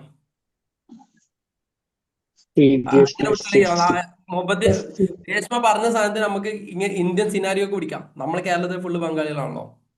ഈ ബംഗാളികൾ സൂപ്പർ മാർക്കറ്റിൽ നിന്ന് സാധനം വാങ്ങിയാൽ എങ്ങനെ ഏത് ബില്ലാണ് കൊടുക്കുക? Intrastate. ഇന്റർസ്റ്റേറ്റോ ഇൻട്രാസ്റ്റേറ്റോ? ഇൻട്രാസ്റ്റേറ്റ് കൊടുക്കുക. കാരണം സപ്ലൈ ചെയ്യുന്നവനും ഇപ്പൊ സ്വീകരിക്കുന്നവനും ഇപ്പൊ എന്താണ്? ഇതേ ബംഗാളി പറയണേ, ശ്രദ്ധിക്കണേ, ഇനി ഇതേ ബംഗാളി പറയണേ, ഞാൻ നാട്ടിക്ക് കൊണ്ടുപോകാനാണ് ഈ സാധനം വാങ്ങണേ. നാട്ടിക്ക് പോവാണ്, നാട്ടിക്ക് കൊണ്ടുപോകാനാണ് ഈ സാധനം വാങ്ങണെന്ന് പറഞ്ഞാൽ അവിടെ അടിക്കേണ്ട ബില്ല് അതിന്റെ യൂസിങ് എവിടെയാണ് വരുന്നത് എന്നുള്ളതിനനുസരിച്ച്. ഇപ്പൊ നമ്മള് തമിഴ്നാട് പോയിട്ട് അല്ലെങ്കിൽ ഇപ്പൊ കോയമ്പത്തൂരൊക്കെ പോയിട്ട് ഈ വയറിങ്ങിന് ഇലക്ട്രിക്കലിന് സാധനങ്ങളൊക്കെ വാങ്ങുന്നില്ലേ? നോർമലി അവിടെ CGST SGST ബില്ലാണ് തരിക. ഞങ്ങൾക്ക് കേരളത്തേക്ക് കൊണ്ടുപോകാനാണെന്ന് പറയുമ്പോൾ അപ്പൊ അവർ IGST ബില്ലായിട്ട് മാറ്റി. ആരെ പിടിക്കണേ? ഓന് കേരളത്തിൽ തന്നെ അല്ലേ? ബംഗാളി കേരളത്തിൽ തന്നെ നിൽക്കണേ. ആ നാട്ടിക്ക് ടാക്സ് പിടിക്കുള്ളൂ. പുറത്ത് വേറെ സ്റ്റേറ്റിൽ പോയിട്ട് ഇപ്പൊ എന്തെങ്കിലും വാങ്ങിക്കൊണ്ടിരുമ്പം ആ ബില്ല് കറക്റ്റ് അല്ലെങ്കിലാണോ ഇപ്പം സെയിൽസ് ടാക്സ് അങ്ങനത്തെ അല്ല? അങ്ങനെ ടാക്സാരെ പിടിക്കുന്നത് തമിഴ്നാട് വിറ്റ സാധനമാണ്. ഇതെങ്ങനെ കേരളത്തിൽ കൊണ്ടുവരാൻ നോക്കും? ബില്ല് നോക്കിയാൽ നമ്മള് ഗുജറാത്ത് പോയിട്ട് ഒരു സാധനം വാങ്ങുകയാണെങ്കിലേ കേരളത്തിലുള്ള ബില്ല് അടക്കുകയാണെന്നുണ്ടെങ്കിൽ പിന്നെ ഒരു സ്റ്റേറ്റിൽ ഒരു പ്രശ്നമില്ല. ഇല്ല. എന്താ IGST ബില്ലല്ലേ? അവിടുന്ന് ഒരു ബില്ല് അടിക്കുന്നു, കേരളം വരെ പോരാണ്. എന്താ ഇപ്പം ബില്ല് കൃത്യമായിട്ട് എഴുതിയില്ല. പ്ലേസ് ഓഫ് സപ്ലൈ കേരള എന്ന് എഴുതിയിട്ടുണ്ട്. Malappuram place of supply Malappuram, POS Malappuram എന്ന് എഴുതിയിട്ടുണ്ട്. അതിന് IGSTന്റെ ടാക്സ് ബില്ലുണ്ട്. നമ്മൾ സാധനം കൊണ്ടുവരുന്ന ബില്ലുള്ള സാധനം ലോകത്ത് എവിടേക്കും കൊണ്ടുപോയിക്കൂടെ? അപ്പൊ IGST എവിടെ നിന്നാണ് സപ്ലൈ വരുന്നത് അവിടെ ആ തമിഴ്നാട് അഡ്രസ് ഉണ്ടാവും. എന്നുള്ളിടത്ത് കേരളം എന്നുണ്ടാവും. വേറൊരു സംശയം. ഇപ്പോൾ UAE നിന്നൊക്കെ വിസിറ്റിങ്ങിൽ വന്നിട്ട് ഇവിടുന്ന് ഗോൾഡ് വാങ്ങിച്ചു പോകുമ്പം എയർപോർട്ടിൽ നിന്ന് ആ ബില്ല് കാണിച്ചാൽ അതിന്റെ ടാക്സ് റീഫണ്ട് എന്ന് പറഞ്ഞേക്കാം. അതുപോലത്തെ ഒരു സിസ്റ്റം അല്ലേ? റീഫണ്ട് ഒന്നും ഇല്ല ഇവിടെ. പക്ഷെ നമുക്ക് പോകണമെന്നുണ്ടെങ്കിൽ ഇപ്പൊ UAE സംബന്ധിച്ച് ഗോൾഡിനെ ബില്ല് അടിച്ചു കൊടുത്ത കഴിച്ചില്ലാന്നല്ല കേട്ടോ. അത് കസ്റ്റംസും ക്ലിയറൻസുമായി ബന്ധപ്പെട്ട് വേറെ കുറെ കാര്യങ്ങൾ അതിനകത്തുണ്ട്. നിൽക്കുന്ന സമയം, നിൽക്കുന്ന സ്ഥലം, കൊണ്ടുപോകുന്നതാണ്. ഇപ്പൊ ഇവിടുന്ന് കുറെ ആൾക്കാര് മുക്കുവണ്ണം കയറ്റിയിട്ട് ബില്ല് ഉണ്ടാക്കിയിട്ട് അവിടുന്ന് ഒറിജിനൽ സാധനം കൊണ്ടുവരുന്ന ആൾക്കാരുണ്ട്. മനസ്സിലായോ?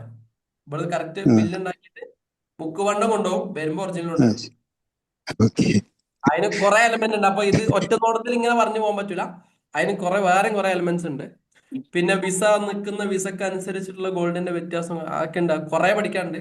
കസ്റ്റംസും ക്ലിയറൻസും എന്നുള്ള വേറൊരു ടോപ്പിക് ഒക്കെ പറയാനുള്ളതാണ്. ഉള്ളിൽ കയറുന്നില്ല. ഇയാള് ഫുള്ള് തട്ടിപ്പാന്നല്ലേ? സ്റ്റേറ്റിൽ നിന്ന് സ്റ്റേറ്റിലേക്കുള്ളേ അതിനിപ്പോ കേന്ദ്രഭരണമാണെങ്കിലും അല്ലെങ്കിലും ഒക്കെ പിന്നെ 100% IGST ആയിട്ട് ഇവര് കൊടുക്കല്ലേ ചെയ്യാ? IGST നേരെ പോകും. അപ്പൊ അങ്ങനെ ആവുമ്പോ സാർ നമ്മള് വേറൊരു ഡൗട്ട് പുറത്തുനിന്ന് ചോദിച്ചോട്ടെ? ഓൺലൈനിൽ ഓർഡർ ചെയ്യുന്ന സാധനങ്ങളുണ്ട്. ആ ഞാൻ ചോദിക്കട്ടെ? ഓക്കെ, നമ്മൾ ആ, ഓൺലൈനിൽ ഓരോ സാധനങ്ങൾ വാങ്ങുമ്പോൾ മിക്ക സാധനങ്ങളും പുറത്തെ സ്റ്റേറ്റിൽ നിന്നാണല്ലോ സാധനം വരുന്നത്. ആ അപ്പൊ ഇതിന്റെ ടാക്സ് മുഴുവൻ സെൻട്രൽ ഗവൺമെന്റ് ആണോ കൊണ്ടുപോണേ? ആ സെൻട്രൽ ഗവൺമെന്റ് ഉണ്ട്, പക്ഷെ അതിന്റെ 50% അർഹതപ്പെട്ടത് കേരളത്തിനാണ്. നിങ്ങൾ എടുക്കുകയാണെങ്കിൽ ആ അർഹതപ്പെട്ട ആഹാ, പൈസയാണ് കച്ചറ ഉണ്ടാക്കി ചോദിക്കുന്നത്. അങ്ങോട്ട് തരീന്ന് പറഞ്ഞ ഓക്കെ. ഇടയ്ക്ക് അപ്പൊ കച്ചറ നമുക്ക് ഉണ്ടാക്കി കച്ചവടക്ക് താല്പര്യമില്ല, നമ്മൾ ഇവിടുന്ന് വാങ്ങാനല്ലേ? അല്ല, കേരളത്തിന് ഗുണം കിട്ടാൻ നല്ല കേരളത്തിൽ നിന്ന് വാങ്ങാണെന്ന് അർത്ഥം. അങ്ങനെ കേരളത്തിനെ രക്ഷപ്പെടുത്താനുള്ള ഒരു ആഗ്രഹത്തിലാണ് നിങ്ങൾ പോകുന്നുണ്ടെങ്കിൽ ഇപ്പൊ അങ്ങനെ ഏറ്റവും നല്ല നിങ്ങൾ അയലക്കത്തുള്ള കടയിൽ നിന്ന് പോയി വാങ്ങല്ലേ, അയാള് കഴിച്ചില്ല. ഓൺലൈൻ ബിസിനസ് മറ്റേ കടക്കാർക്ക് അതല്ല ഇപ്പൊ നിലവിൽ ഓൺലൈൻ ബിസിനസിനെതിരെ നാട്ടുകാരെ കച്ചവടം ഇടുന്നത്. നിങ്ങൾ എല്ലാ പരിപാടിക്കും ഓൺലൈനിൽ പിരിവിന് മാത്രം നമ്മുടെ അടുത്ത് പറയില്ലേ, അത് ഇതിന്റെ ഭാഗമാണ്. അയൽവാസി രക്ഷപ്പെടുന്നതാണല്ലോ. ആ അയൽവാസിന്റെ അടുത്ത് ചില സാധനങ്ങൾക്ക് ഒമ്പ റേറ്റ് ആണ്. അയൽവാസിലത്ത് സാധനം റേറ്റ് ഉള്ളതുകൊണ്ടാണ് നമ്മൾ അങ്ങോട്ടേക്ക് പോണത്. അപ്പൊ ഓർക്ക് മനസ്സിലാണ്ടേ. അപ്പൊ നമ്മൾ ഈ പായന്മാർക്കൊക്കെ ഈ ആൾക്കാരെ കുറ്റം പറയുന്നതിലല്ല, ഇയാൾക്ക് ഓൺലൈൻ ബിസിനസ് സ്റ്റാർട്ട് ചെയ്താൽ പോരെ. ഞാനതാ ചിന്തിക്കണേ. ഈ ആള് കച്ചവടമില്ല ഇപ്പൊ ഓൺലൈനിൽ എന്ന് വെച്ചാൽ ആട്ടും കാട്ടം ചുറ്റി വിറ്റാൽ ആൾക്കാർ വാങ്ങി പോകും. അതാണ് ഈ കാലഘട്ടം. നല്ല ആട്ടും കാട്ടം, ഏത് ചെടിയും നല്ലതായിട്ട് വളരുന്നുണ്ട് മാർക്കറ്റ് ചെയ്ത് നോക്കി, പാക്കറ്റ് ആൾക്കാർ വാങ്ങി പോകും. മായം ചേർക്കേണ്ടി വരും വിൽക്കാൻ, അത്രയും ഓർഡർ വരും. അതിനൊക്കെ നല്ല വില ഉണ്ട്. ഉണ്ടോ? എത്രയുണ്ട്? വെറുതെ ആട്ടുംകാട്ടത്തിനും ഇതിനൊക്കെ നല്ല വിലയാ. ഓരോ ചാക്കിന് നല്ല റേറ്റ് ഉണ്ട്. ഞാൻ പറഞ്ഞപ്പോ എന്തായി, ഞാൻ അത് രസത്തിന് എന്തായാലും ഇപ്പൊ ഇനി സാധനം ഓൺലൈനിലൊക്കെ വാങ്ങേണ്ടി വരും, കാരണം ഇപ്പൊ ലഭ്യത വളരെ കുറവാണ്. ഇതാണ്. പിന്നെ ഒരു സംശയം കൂടി, അത് നിങ്ങളെ കോഴ്സായിട്ട് ബന്ധപ്പെട്ടാണ്. അതായത് UAE വാറ്റിന്റെ ഒരു കോഴ്സ് നിങ്ങൾ പറയുന്നുണ്ടല്ലോ. ആ ഞാനിപ്പോ ഉള്ള ഒമാനിലാണ്, നമുക്ക് ഒമാന്റെ വാറ്റാണ് പഠിക്കേണ്ടത്. അപ്പൊ അത് പഠിച്ചാൽ ഇതിനെന്തെങ്കിലും ഗുണമുണ്ടോന്ന് അറിയണം. Almost GCC same. തുടക്കത്തിൽ GCC വാറ്റ് എന്നുള്ള കോൺസെപ്റ്റ് ഉണ്ടായിരുന്നത്. അപ്പൊ അതിൽ നടക്കുന്ന ടാക്സ് കോൺസെപ്റ്റുകൾ ഓൾമോസ്റ്റ് സെയിം ആണ്. സപ്ലൈസ് അതിന്റെ പേഴ്സൻറ്റേജിൽ ഓരോ സ്റ്റേറ്റുകളും ഓരോ പിന്നെ രാജ്യം തമ്മിൽ വ്യത്യാസമുണ്ട്. UAE ടാക്സ് നമുക്ക് എന്താ വെച്ചാൽ എങ്ങനെയാണ് അതിനെ ഫയൽ ചെയ്യാൻ, അങ്ങനത്തെ കാര്യങ്ങൾ, പ്രാഥമിക കാര്യങ്ങൾ അറിയാനാണ്. അങ്ങനത്തെ കാര്യങ്ങൾ അത് സെപ്പറേറ്റ് ആയിട്ട് തന്നെ പഠിക്കണം. അത് നിങ്ങൾ ഇപ്പം നിലവിൽ നമുക്ക് ഇപ്പൊ അവൈലബിൾ ആയിട്ടുള്ള UAE സാധനമാണ്. സൗദിനത് പ്രിപ്പറേഷനിലാണ്. അത് കഴിഞ്ഞ ശേഷം ഒമാനിലത് വരും. ഫയലിംഗ് ഒമാനിലെ ഫയലിംഗ് ഞങ്ങൾ ചെയ്യുന്നുണ്ട്. അതിന്റെ ഫയലിംഗ് നമ്മൾ നേരെ കോഴ്സാക്കി മാറ്റാവുന്ന പണി കൂടി ഉള്ളൂ. ഓക്കെ, അപ്പൊ അതടക്കട്ടെ. അപ്പൊ ഇത് കിട്ടിയില്ലേ, സ്റ്റേറ്റും സെൻട്രലും സുനകൾ. ഇനി ഡൗട്ടൊന്നുമില്ലല്ലോ അതുമായി ബന്ധപ്പെട്ട്? ഡൗട്ട് ചോദിച്ചോട്ടെ? ആ അതില്ലേ, ഞങ്ങൾക്ക് ഒരു കമ്പനി ഉണ്ട് ഹൈദരാബാദ്. അപ്പൊ അവിടെ സാർ ഇടയ്ക്ക് പോയി നിൽക്കുമ്പോൾ അവിടുന്ന് ഹോട്ടലിലെ ബില്ല് കൊണ്ടുവന്നേരും, സ്റ്റേ ചെയ്യുമ്പോൾ GST ബില്ല്. പക്ഷേ നമുക്കത് 2Bയിൽ എപ്പോഴും വരുന്നത് CGST SGST ആയിട്ടാണ്. ആക്ച്വലി 2 സ്റ്റേറ്റിലെ സപ്ലൈ അല്ലേ, പിന്നെ എങ്ങനെയാണ് CGST SGST ആയിട്ട് 2B കയറി വരുന്നത്? എങ്ങനെ? അതായത് ഹൈദരാബാദിലെ ഹോട്ടലിൽ സ്റ്റേ ചെയ്ത ബില്ലില്ലേ, അതായത് സാറ് ഓഫീസ് ബിസിനസ് ടൂർ അങ്ങനെ എന്തെങ്കിലും പോകുമ്പോൾ അവിടെ സ്റ്റേ ചെയ്യുന്ന ബില്ല് സാധാരണ IGST ആണ് വരേണ്ടത്. പക്ഷെ അത് എപ്പോഴും CGST SGST ആയിട്ടാണ് ഹോട്ടലിലെ ബില്ല് എപ്പോഴും നമുക്ക് 2Bയിലോട്ട് കയറി വരാറ്. ആ എമൗണ്ട് തിരിച്ച് അങ്ങോട്ടേക്ക് റീഫണ്ട് ആയിട്ട് പോകണമില്ലേ? അത് അങ്ങനെ നിങ്ങൾക്ക് GST ഫയൽ ചെയ്യാൻ തന്നെ അവർക്ക് കഴിയില്ലല്ലോ. കാരണം പക്ഷെ അങ്ങനെയാണ് ഞാൻ ആദ്യം ഞങ്ങൾ CA പറഞ്ഞത് അത് IGST ആയിട്ട് തന്നെ എടുത്താൽ മതിയെന്നാ. പക്ഷെ നമുക്ക് 3 മാസം കഴിഞ്ഞാൽ ബില്ല് വരുമ്പോൾ എപ്പോഴും SGST CGST അങ്ങനെയാ വരുന്നത്. ഒരു നിലക്കും അത് ആ എമൗണ്ട് റീഫണ്ട് അഥവാ ബില്ല് ചെയ്യുമ്പോൾ കമ്പനിന്റെ പേരിൽ ബില്ല് ചെയ്ത് കഴിഞ്ഞാൽ കിട്ടൂലേ? അതല്ല, കമ്പനിന്റെ പേരിൽ അവർ ബില്ല് ചെയ്ത് GSTയുടെ സൈറ്റിനകത്ത് അപ്ലോഡ് ചെയ്യുമ്പോൾ ഓട്ടോമാറ്റിക്കായിട്ട് IGSTക്ക് അത് വരണം. അത് എങ്ങനെ ഒരു ബൈപ്പാസ് എറർ വരണ്ടല്ല, അങ്ങനെ വരുന്നില്ല. അവർക്ക് അത് ജനറേറ്റ് ചെയ്യാൻ പറ്റുന്നുണ്ട്. ഓഫ്ലൈൻ ഫയലിംഗിൽ എന്തോ അതൊരു മിസ്റ്റേക്ക് ആയിട്ട് റിവേഴ്സ് ചാർജ് ആയിട്ട് റീഫണ്ട് ആയിട്ട് തിരിച്ചു തന്നെ പോകും. നിങ്ങൾ റിവേഴ്സ് ചാർജും ചെക്ക് ചെയ്ത് നോക്കിയാൽ മതി.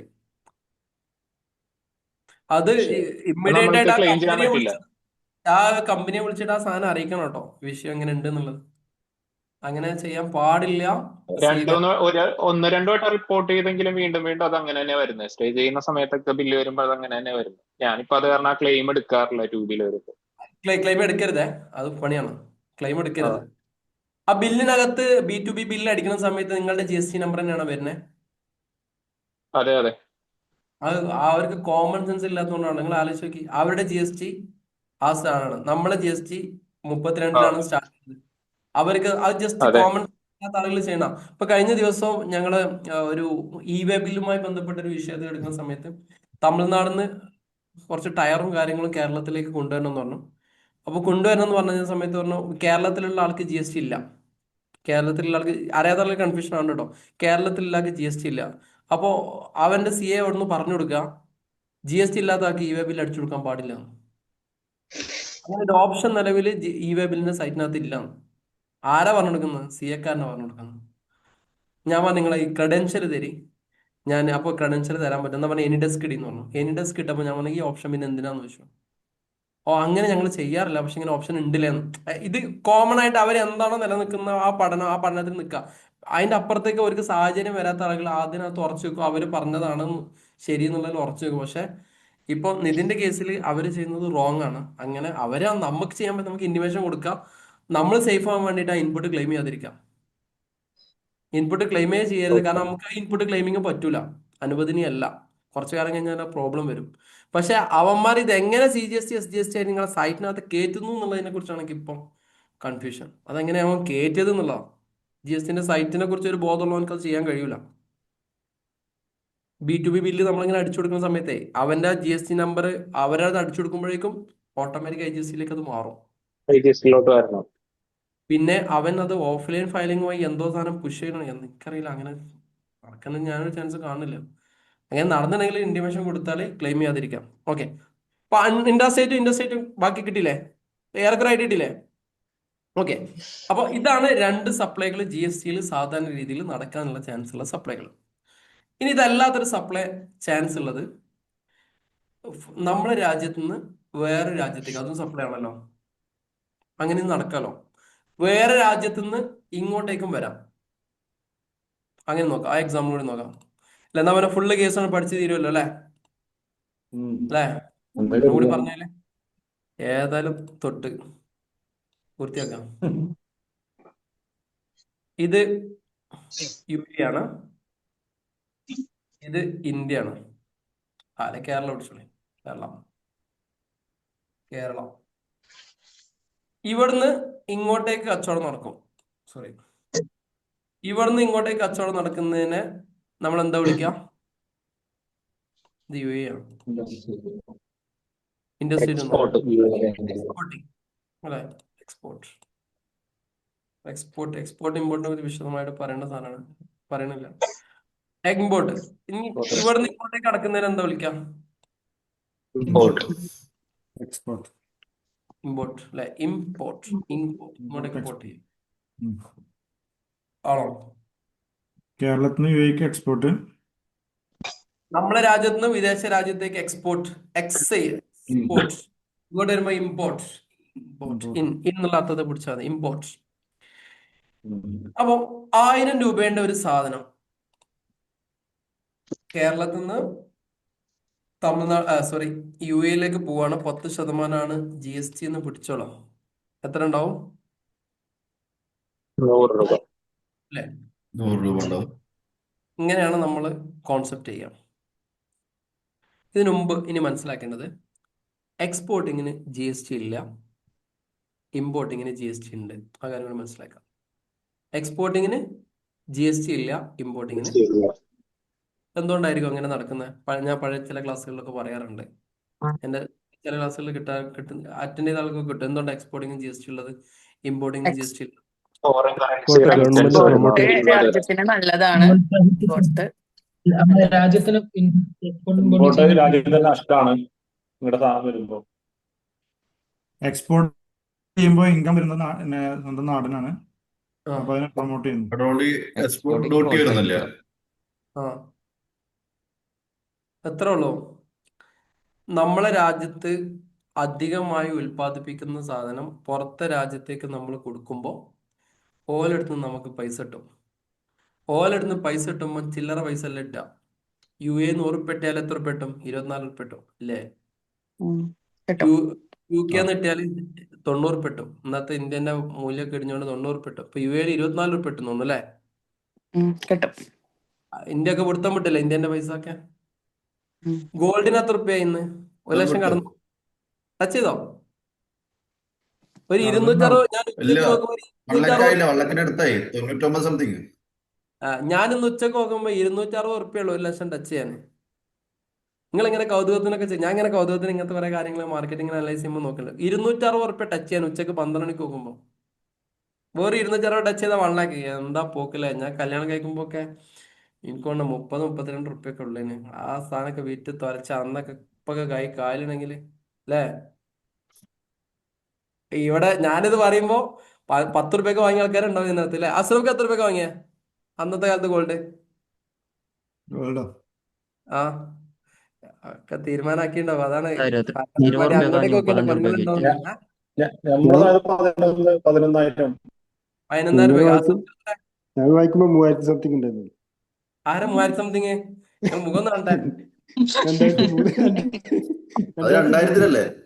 2003 ഏ 2003 അസുഖക്ക് എത്ര രൂപ വാങ്ങിയേ ലാഭമുണ്ട്. കൗതുകത്തിന്? 2000 4 സംതിങ്. എത്ര? 2000-ലാണ് വാങ്ങിയിട്ടുണ്ടാവുക. 5000. മാരേജ് ടൈമിൽ ഓരോരുത്തരെ 5000 ഒക്കെ അല്ലേ? അവിടുന്ന് പോയ പോക്ക് 1 ലാക്ക്. എല്ലാവർക്കും ലാഭം കിട്ടി. 5000 വാങ്ങിയാൽ 20,000-ന് വിറ്റുണ്ടാവും. 20,000-ന് വാങ്ങിയാൽ 50,000-ന് വിറ്റുണ്ടാവും. ആ അങ്ങനെ സത്യം കേട്ടോ. എല്ലാവർക്കും ലാഭം കിട്ടിയിട്ടുണ്ടാവും. ഒരു 5 കൂടുമ്പോഴത്തേക്കിന് പെരപ്പണി തുടങ്ങുമ്പോഴേക്കും 5000 ഉറുപ്പ്യെങ്കിലും നമ്മൾ ലാഭം കിട്ടിയിട്ടുണ്ടാവും. നഷ്ടത്തിന് ഇട്ട ആൾക്കാർ കുറവായിരിക്കും. പക്ഷെ 5000-ന് വാങ്ങിയിട്ട് ഇപ്പോഴും വിൽക്കാത്ത ആൾക്കാർ ആരെങ്കിലും ഉണ്ടോ? കൗതുകത്തിന് ചോദിച്ചാട്ടോ. 2000-ന് 5000-ന് അന്നത്തെ കാലത്ത് കല്യാണം കഴിക്കുമ്പോൾ വാങ്ങിയിട്ട് ഇപ്പോഴും വിൽക്കാതെ നടക്കുന്ന ഭാഗ്യവന്മാർ ആരെങ്കിലും ഉണ്ട് അതിനകത്ത്? ഒരു രസത്തിന് ആരെങ്കിലും ഉണ്ടോ? ഇതിലുമ്മക്കൂടെ ഒക്കെ ഉണ്ട്. ഏ ഇന്റേതൊക്കെ ഇതുമ്മക്കൂടെ ഉണ്ട്. ഏത് ഇതുമ്പോ കൂടെ ബിൽഡിംഗ് മേലുണ്ടെന്നാ വീട്ടിലുണ്ടെന്നാ? വീടില് ബിൽഡിംഗ് കയറിയാണ്. ബിൽഡിംഗ് അപ്പൊ ആരില്ല വെക്കാതെ എല്ലാരും വിറ്റ് ആണുങ്ങളെ പണി.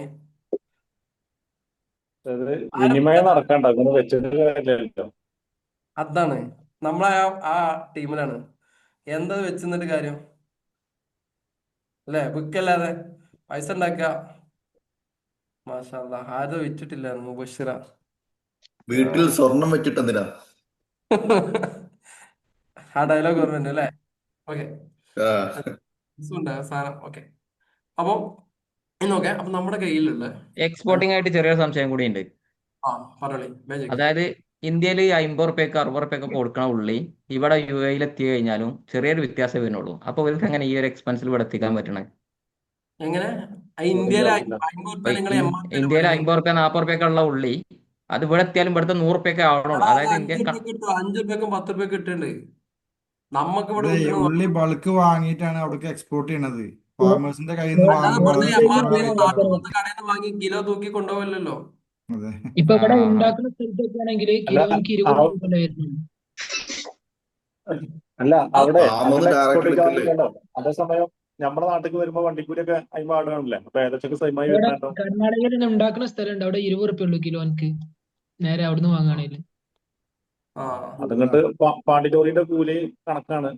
ഗൾഫ് ആകുമ്പോ ഇതില്ലല്ലോ, എക്സ്പോർട്ട് ചാർജ് ഇല്ലല്ലോ. വലിയ വ്യത്യാസം ഉണ്ടാവില്ല. ഇവിടുത്തെ ആ പാണ്ടിലൂരിന്റെ കണക്കും ഇവിടുത്തെ ഫ്ലൈറ്റിന്റെ കണക്കും ഏറെക്കുറെ ചെറിയ ചെറിയ വ്യത്യാസം ഉണ്ടാവുള്ളൂ. ഓക്കെ, അപ്പൊ ആ ഹോൾസെയിലുമായി ബന്ധപ്പെട്ട കാര്യങ്ങൾ, ഹോൾസെയിൽ റീറ്റെയിൽ എടുക്കുമ്പോൾ അതിന്റെ പ്രൈസിന് വ്യത്യാസം. അപ്പൊ നമ്മുടെ രാജ്യത്ത് അധികമായി ഉത്പാദിപ്പിക്കുന്ന സാധനം വേറെ രാജ്യത്തേക്ക്. അപ്പൊ നമ്മൾ പണ്ടൊക്കെ പഠിക്കുമ്പോൾ സാമൂഹ്യശാസ്ത്രത്തിലൊക്കെ പഠിക്കില്ലേ, വിദേശ നാണ്യം കിട്ടുക എന്നുള്ളത്. അത് ഇതേപോലെ ഡോളർ, ദിനാർ, ദിർഹംസ് ഒക്കെ കിട്ടുമ്പോൾ നമ്മളെ കറൻസിയേക്കാൾ കൂടുതൽ വാല്യൂ ഉള്ള കറൻസി കിട്ടുമ്പോൾ ആ ഒരു ബെനിഫിറ്റ് ആണ്. അതിന് ഫോറക്സ് ഗ്രോത്ത്, ഫോറക്സ് എന്നൊക്കെ പറയും. അവർ എക്സസ് ചെറിയ സംശയമുണ്ട്. നമ്മള് വേറെ കൊടുക്കുമ്പോഴേ, ഇപ്പോ ദിർഹമിന് കൊടുക്കുമ്പോ അതിന് കൂടുതൽ വാല്യൂ അങ്ങനെ കിട്ടുന്നത്, അതിന് ഏകദേശം മൂല്യം സെയിം തന്നെയല്ലേ? എങ്ങനെ? ഇപ്പൊ സപ്പോസ് ഇവിടുന്ന് നമ്മള് 100 റുപ്യക്ക് പിന്നെ കൊടുക്കേണ്ട ഒരു സാധനം നമുക്ക് അവിടുന്ന് 5 ദിർഹമാണ് കിട്ടണമെങ്കിലും മൂല്യമൊക്കെ സെയിം തന്നെയല്ലേ? ഞാൻ പറഞ്ഞുതരാം. അപ്പൊ ഞങ്ങൾക്ക് എക്സ്പോർട്ടിംഗ് ബിസിനസ് ഉണ്ടായിരുന്നു UAE-ലും ഇതിനകത്തും. അപ്പൊ ഞങ്ങൾ ഇവിടുന്ന് എനിക്ക് 50ഓളം പ്രൊഡക്ട്സുകൾ ഉണ്ടായിരുന്നു. ഈ മല്ലി, അരി, ഇങ്ങനെ തുടങ്ങിയിട്ടുള്ള 50ഓളം പ്രൊഡക്ട്സ്. ഇപ്പോഴും എൻ്റെ ഓഫീസ് വന്നു കഴിഞ്ഞാൽ ഒരു 10 ലക്ഷത്തിന്റെ കവർ ഇപ്പോഴും എൻ്റെ ഓഫീസ് കിടക്കുന്നുണ്ട്. ബിസിനസ് പൊട്ടിയതാ, 1.5 കോടി രൂപ കട ഉണ്ടായ ബിസിനസ് ആണത്. അപ്പൊ ഇതിനകത്ത് ഞങ്ങൾക്ക് 3 രീതിയിലുള്ള പ്രോഫിറ്റ് ആണ് ഇതിനകത്ത് നമുക്ക് കിട്ടുക. ഒന്ന്, ഞങ്ങൾ 10 രൂപേന്റെ സാധനം വാങ്ങി, ഒരു എക്സാമ്പിൾ പറയട്ടോ, 10 രൂപേന്റെ സാധനം വാങ്ങി 20 രൂപ കിട്ടുമ്പോൾ 20 രൂപ ലാഭം. ഇത് ഒന്നാമത്തെ പ്രോഫിറ്റ്. രണ്ടാമത്തെ പ്രോഫിറ്റ് എന്ന് പറഞ്ഞാൽ ഈ സാധനം എക്സ്പോർട്ട് കൗൺസിൽ നമ്മൾ അപ്ഡേറ്റ് ചെയ്തിട്ടാണ് കൊടുക്കുക. അതായത് ഫുഡിന്റെ എക്സ്പോർട്ട് കൗൺസിൽ ഉണ്ട്, ക്ലോത്തിന്റെ അപ്പാരൽസിന്റെ കൗൺസിലുകളുണ്ട്. ഈ കൗൺസിൽ ഇവർ സബ്സിഡി ആയിട്ട് ചെറിയൊരു എമൗണ്ട് നമ്മളെ അക്കൗണ്ടിലേക്ക് ഇടും. അതായത് പ്രൊമോഷൻ കൗൺസിൽ എന്നാണ് പറയാം. ഇതാണ് രണ്ടാമത്തെ പ്രോഫിറ്റ്. ചെറിയ എമൗണ്ട് ആണ് എന്ന് കഴിഞ്ഞാൽ ഞങ്ങളെ പാക്കിംഗ് ചാർജസ് ഒക്കെ അതിനകത്ത് പോകും.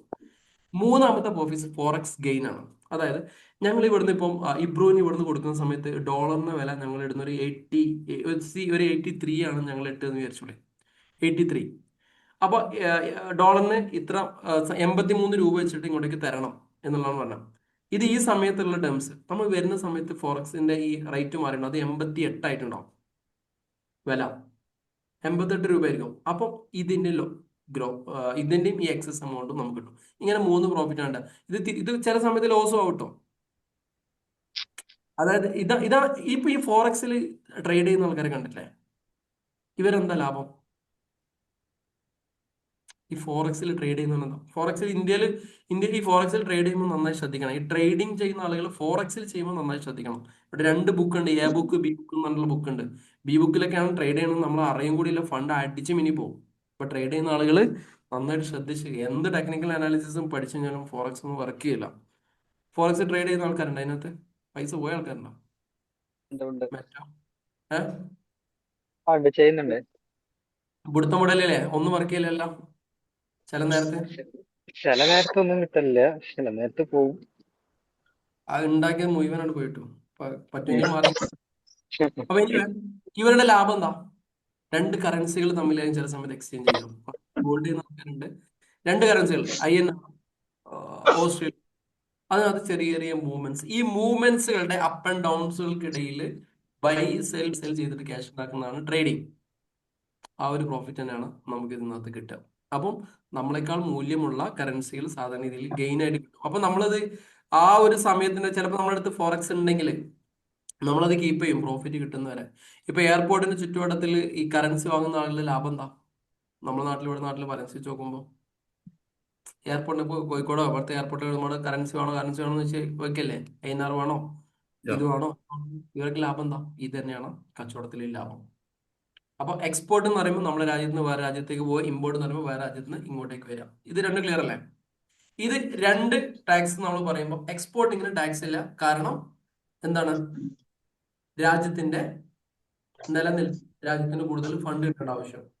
ഇമ്പോർട്ടിങ് എന്ന് പറയുന്ന സമയത്ത് നമ്മുടെ നാട്ടിലെ സാധനങ്ങൾ ഇവിടെ തന്നെ നിലനിൽക്കുകയും പുറത്തുള്ള സാധനങ്ങൾ ഇന്ത്യയിലേക്ക് അടിച്ചു കയറുന്ന സാഹചര്യം. അങ്ങനെ വരുന്ന സമയത്ത് നമ്മുടെ നാട്ടിലെ ഉൽപ്പന്നങ്ങൾ വിറ്റു പോവാതിരിക്കുകയും അയാളുടെ വരുമാനം സ്തംഭിക്കുകയും ചെയ്യുന്ന ഒരു അവസ്ഥ ഉണ്ടാവും. അത് അങ്ങനെ പോയിട്ട് ഒരുപാട് ഫാക്ടേഴ്സിലൂടെ എഫക്ട് ചെയ്തത് നമ്മുടെ GDP-നെ ബാധിച്ച് നമ്മുടെ രാജ്യം കുട്ടിച്ചോറാവുന്ന രീതിയിലേക്ക് പോകും. അതുകൊണ്ട് ഇമ്പോർട്ടിങ്ങിന് എപ്പോഴും ടാക്സ് ഉണ്ടാവും, എക്സ്പോർട്ടിങ്ങിന് എന്തുണ്ടാവില്ല? ടാക്സ് ഉണ്ടാവില്ല. ഇമ്പോർട്ടിങ്ങിന് ടാക്സ് ഉണ്ട്, എക്സ്പോർട്ടിങ്ങിന് ടാക്സ് ഇല്ല. അപ്പം ഇവിടുന്ന് UAE-ലേക്ക് ഒരു സാധനം അയക്കുകയാണെങ്കിൽ ടാക്സ് ഇല്ല. അപ്പൊ ടാക്സ് അടച്ചു പോകുന്ന കേസും അടക്കാതെ പോകുന്ന കേസും ഉണ്ട്. അത് LUT എന്ന് പറഞ്ഞ കോൺസെപ്റ്റ് വെച്ച്, LUT ലെറ്റർ ഓഫ് അണ്ടർടേക്ക് എന്ന് പറഞ്ഞൊരു കോൺസെപ്റ്റ് ഉണ്ട്. GST-ന്റെ ഫയലിംഗിന്റെ കേസിനകത്ത് പഠിക്കുമ്പോഴാണ് ഡീറ്റെയിൽ ആയിട്ട് എന്താണ് LUT ഉണ്ടെങ്കിൽ എങ്ങനെയാണ് അടക്കേണ്ടത്. ഇനി ചില ടാക്സ് അടച്ച് റീഫണ്ട് ചെയ്യുന്ന കേസുകളുണ്ട്. അത് LUT-യുമായി ബന്ധപ്പെട്ട കേസാണ്.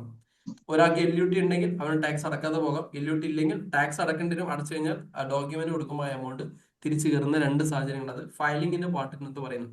അങ്ങനെ അത്ര ഡീറ്റെയിലേക്ക് ഒന്നും പോകണ്ട. അപ്പൊ ഇതാണ് ഇമ്പോർട്ടിങ്ങിന് ടാക്സ് ഉണ്ട്, എക്സ്പോർട്ടിങ്ങിന് ടാക്സ് ഇല്ല. എന്തുകൊണ്ടാണ് ഇമ്പോർട്ടിങ്ങിന് ടാക്സ് ഉള്ളത് എന്ന് പറഞ്ഞാൽ? എന്തുകൊണ്ടാ? പഴയ സാമൂഹ്യശാസ്ത്രം പഠിച്ചു നോക്കി. എന്തുകൊണ്ടാ ഇമ്പോർട്ടിങ്ങിന് ടാക്സ് ഉള്ളത്?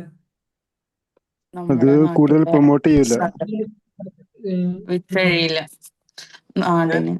എല്ലാ എക്സാമ്പിൾ ആയിട്ട് പറയുന്നത് ശ്രീലങ്കയില് തേങ്ങക്ക് 35 രൂപയാണ്. നമ്മുടെ നാട്ടിലോ 60-70 രൂപ. അപ്പൊ ഏറ്റവും ബെറ്റർ എന്താ? ശ്രീലങ്കന്ന് ബുദ്ധി ആണോ? ആണ്. അപ്പൊ എല്ലാരും 35 രൂപയ്ക്ക് തേങ്ങ ഞങ്ങൾക്ക് പൊളിക്കോ? എല്ലാരും അങ്ങനെ ചെയ്യും. അങ്ങനെ ചെയ്യുമ്പോൾ സംഭവിക്കാം 75 രൂപയ്ക്ക് വിൽക്കണ സാധനം ഉണ്ടല്ലോ ഇവിടെ ഡെഡാവും. ഹലോ 75 റുപ്യക്ക് വിൽക്കുന്ന സാധനം ഇവിടെ ഡെഡായി കിടക്കും. 35-ന് സാധനം സെയിൽ ചെയ്യും. അപ്പൊ എന്ത് സംഭവിക്കാം? ഇതുമായി ബന്ധപ്പെട്ട് ജീവിച്ചു പോകുന്ന കർഷകരില്ലേ? ഹലോ. ഒരിടത്ത് സാധനം പോവാൻ കായ് ഉണ്ടാവോ? ഇല്ല. ഒരിടത്ത് കായ് ഉണ്ടാവില്ല എന്ന് പറഞ്ഞാൽ അതിന്റെ എക്കണോമിക്സിന്റെ ഭാഷയിൽ പറഞ്ഞാൽ പെർ ക്യാപിറ്റൽ ഇൻകം കുറയും. ഒരു വ്യക്തിയുടെ പെർ ക്യാപിറ്റൽ, ഓരോരുത്തരുടെയും പെർ ക്യാപിറ്റൽ ഇൻകം കുറയും. പെർ ക്യാപിറ്റൽ ഇൻകം പറഞ്ഞാൽ എന്താ സംഭവിക്കാം? രാജ്യത്തിന് സ്ഥിരമായിട്ട് സാധനം വാങ്ങിക്കുന്ന കടയിൽ നിന്ന് 1000 രൂപക്കോ വാങ്ങിക്കുന്നെങ്കിൽ അവൻ എന്താക്കും? 500 ആക്കി കുറക്കും. GDP ബാധിക്കും. പെർ ക്യാപിറ്റൽ ഇൻകം പറഞ്ഞു കഴിഞ്ഞാൽ സ്പെൻഡിങ് കപ്പാസിറ്റി കുറയും. ഇതൊക്കെ നിങ്ങൾ എക്കണോമിക്സ് ആട്ടോ +2 സ്പെൻഡ് ചെയ്യാനുള്ള കപ്പാസിറ്റി കുറയും. സ്പെൻഡ് ചെയ്യാനുള്ള കപ്പാസിറ്റി ഒരു 10 ആൾക്കാർക്ക് ഒരു നാട്ടിലെ കുറഞ്ഞു കഴിഞ്ഞാൽ കടക്കാരൻ സ്റ്റോക്ക് ചെയ്യുന്നത് നിർത്തും, സ്റ്റോക്ക് കുറക്കും. സ്റ്റോക്ക് കുറക്കുമ്പോൾ എന്താ സംഭവിക്കാം? അപ്പുറത്ത് ഈ സ്റ്റോക്ക് വിറ്റിട്ട് ജീവിച്ചു വന്നിട്ടല്ലേ അവനും പ്രൊഡക്ഷൻ കൺട്രോൾ ചെയ്യും. അത്ര വേണ്ട, പഴയമാതിരി വേണ്ട, അങ്ങനെ എല്ലാവരും എന്ത് ചെയ്യും? പിടിച്ച് പ്രൊഡക്ഷൻ കുറയും. ഇങ്ങനെ മൊത്തത്തിൽ രാജ്യത്തിന്റെ ഉൽപാദനം കുറയും. ഇപ്പൊ GDP എന്ന് പറയുമ്പോ എന്താ? GDP എന്ന് പറഞ്ഞാൽ എന്താ? എന്താ GDP പറഞ്ഞാല്? Goods domestic product. അങ്ങനെ പറഞ്ഞാൽ എന്താ? എനിക്ക് മനസ്സിലായി. GDP ഫുൾ ഫോം എനിക്ക് മനസ്സിലായി. എന്താ സാധനം? എന്താ മനസ്സിലാക്കി? എന്താ? ഒരു രാജ്യത്ത് ഒരു വർഷം ഉൽപ്പാദിപ്പിക്കപ്പെടുന്ന. Very good.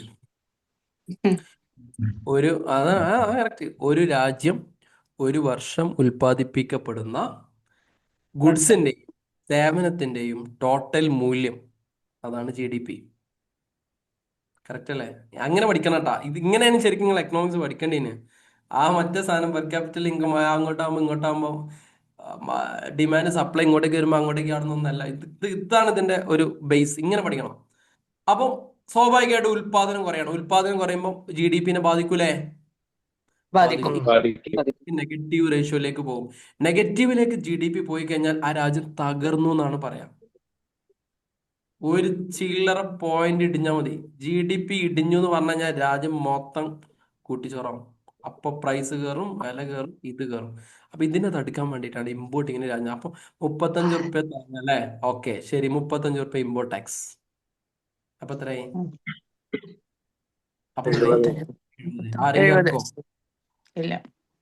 അതിന്റെ താരിഫ് എന്ന് പറഞ്ഞിട്ടുള്ള ഒരു പ്രോസസ് വരുന്നില്ല. ഇപ്പോ താരിഫ് ഇമ്പോർട്ട് ഡ്യൂട്ടി വരും പ്ലസ് GST, ഇറക്കുന്നവന്റെ പേരിൽ റിവേഴ്സ് ചാർജും. അപ്പൊ പതുക്കെ എന്ത് ചെയ്യും ആളുകൾ? ഏതായാലും 70 മറ്റു സാധനമാണ് നല്ലതെന്ന് വിചാരിക്കും. ഇങ്ങനെയാണ് ഇമ്പോർട്ടിനെ റെസിസ്റ്റ് ചെയ്യുക.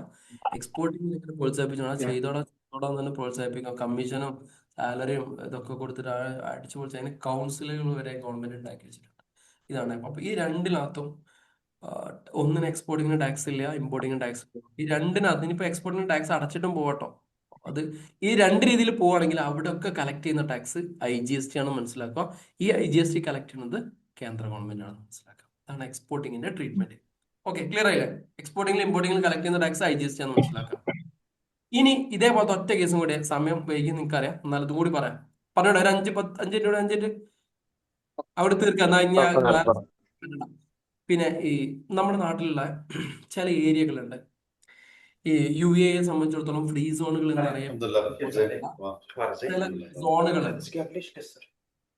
ചില സോണുകളുണ്ട്. ഈ സോണുകളിൽ നമ്മുടെ നാട്ടിലെ എന്താ പറയാ, സ്പെഷ്യൽ ഇക്കണോമിക് സോൺ, സെസ് കേട്ടില്ലേ? സ്പെഷ്യൽ ഇക്കണോമിക് സോൺ എന്ന് പറഞ്ഞാൽ ഇത്രേ ഉള്ളൂ. അട്ടപ്പാടി കിടക്കുന്ന ഏരിയനെ ഡെവലപ്പ് ചെയ്തിട്ട് നല്ല ഏരിയ ആക്കി മാറ്റാൻ വേണ്ടി ഗവൺമെന്റ് കൊണ്ടുവരുന്ന പ്രൊജക്റ്റുകൾ, അതാണ് സ്പെഷ്യൽ എക്കണോമിക് സോൺ. ഇങ്ങനെ സ്പെഷ്യൽ എക്കണോമിക് സോണിലേക്ക് നമ്മൾ സാധനം കയറ്റി അയക്കുന്നതിനെ ടാക്സിന്റെയും അക്കൗണ്ട്സിന്റെയും ഭാഷയിൽ എക്സ്പോർട്ടിങ് എന്നാണ് പറയാം. ഉദാഹരണം, ഞാനിപ്പോൾ മലപ്പുറത്തുള്ളത്. മലപ്പുറത്തിന്റെ ഏതോ ഒരു ഏരിയയിൽ ഒരു സ്പെഷ്യൽ എക്കണോമിക് സോൺ ഉണ്ട്, സെസ് ഉണ്ട് എന്ന് വിചാരിച്ചോളൂ. ഈ സെസ്സിലേക്ക് ഞാൻ ഇവിടുന്ന് ഒരു സാധനം അയച്ചാൽ ഗവൺമെന്റ് അതിനെ ട്രീറ്റ് ചെയ്യുന്നത് ഒരു എക്സ്പോർട്ടിങ് ആയിട്ടാണ്. അവിടെയും കളക്ട് ചെയ്യുന്ന ടാക്സ് എന്താണ്? IGST ആണ്. ഈ സ്പെഷ്യൽ ഇക്കണോമിക് സോണിൽ നിന്ന് ഇപ്പൊ രണ്ടും ഇപ്പൊ ഞാൻ മലപ്പുറം കൊണ്ടോട്ടിയില്ല ഞാൻ നിൽക്കുന്നത്.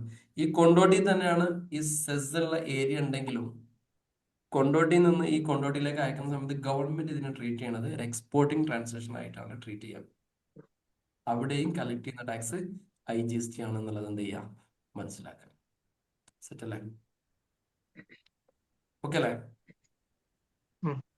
സെറ്റ്. ഓക്കെ, ഇതാണ് കുറിച്ച് പറയാനുള്ള കുറച്ചുകൂടി കാര്യങ്ങൾ GST കുറിച്ച് പറയാനുണ്ട്. നമുക്ക് മറ്റേതെങ്കിലുമൊക്കെ സെഷനകത്ത് പറയാം. പിന്നുള്ളത് ഓക്കെ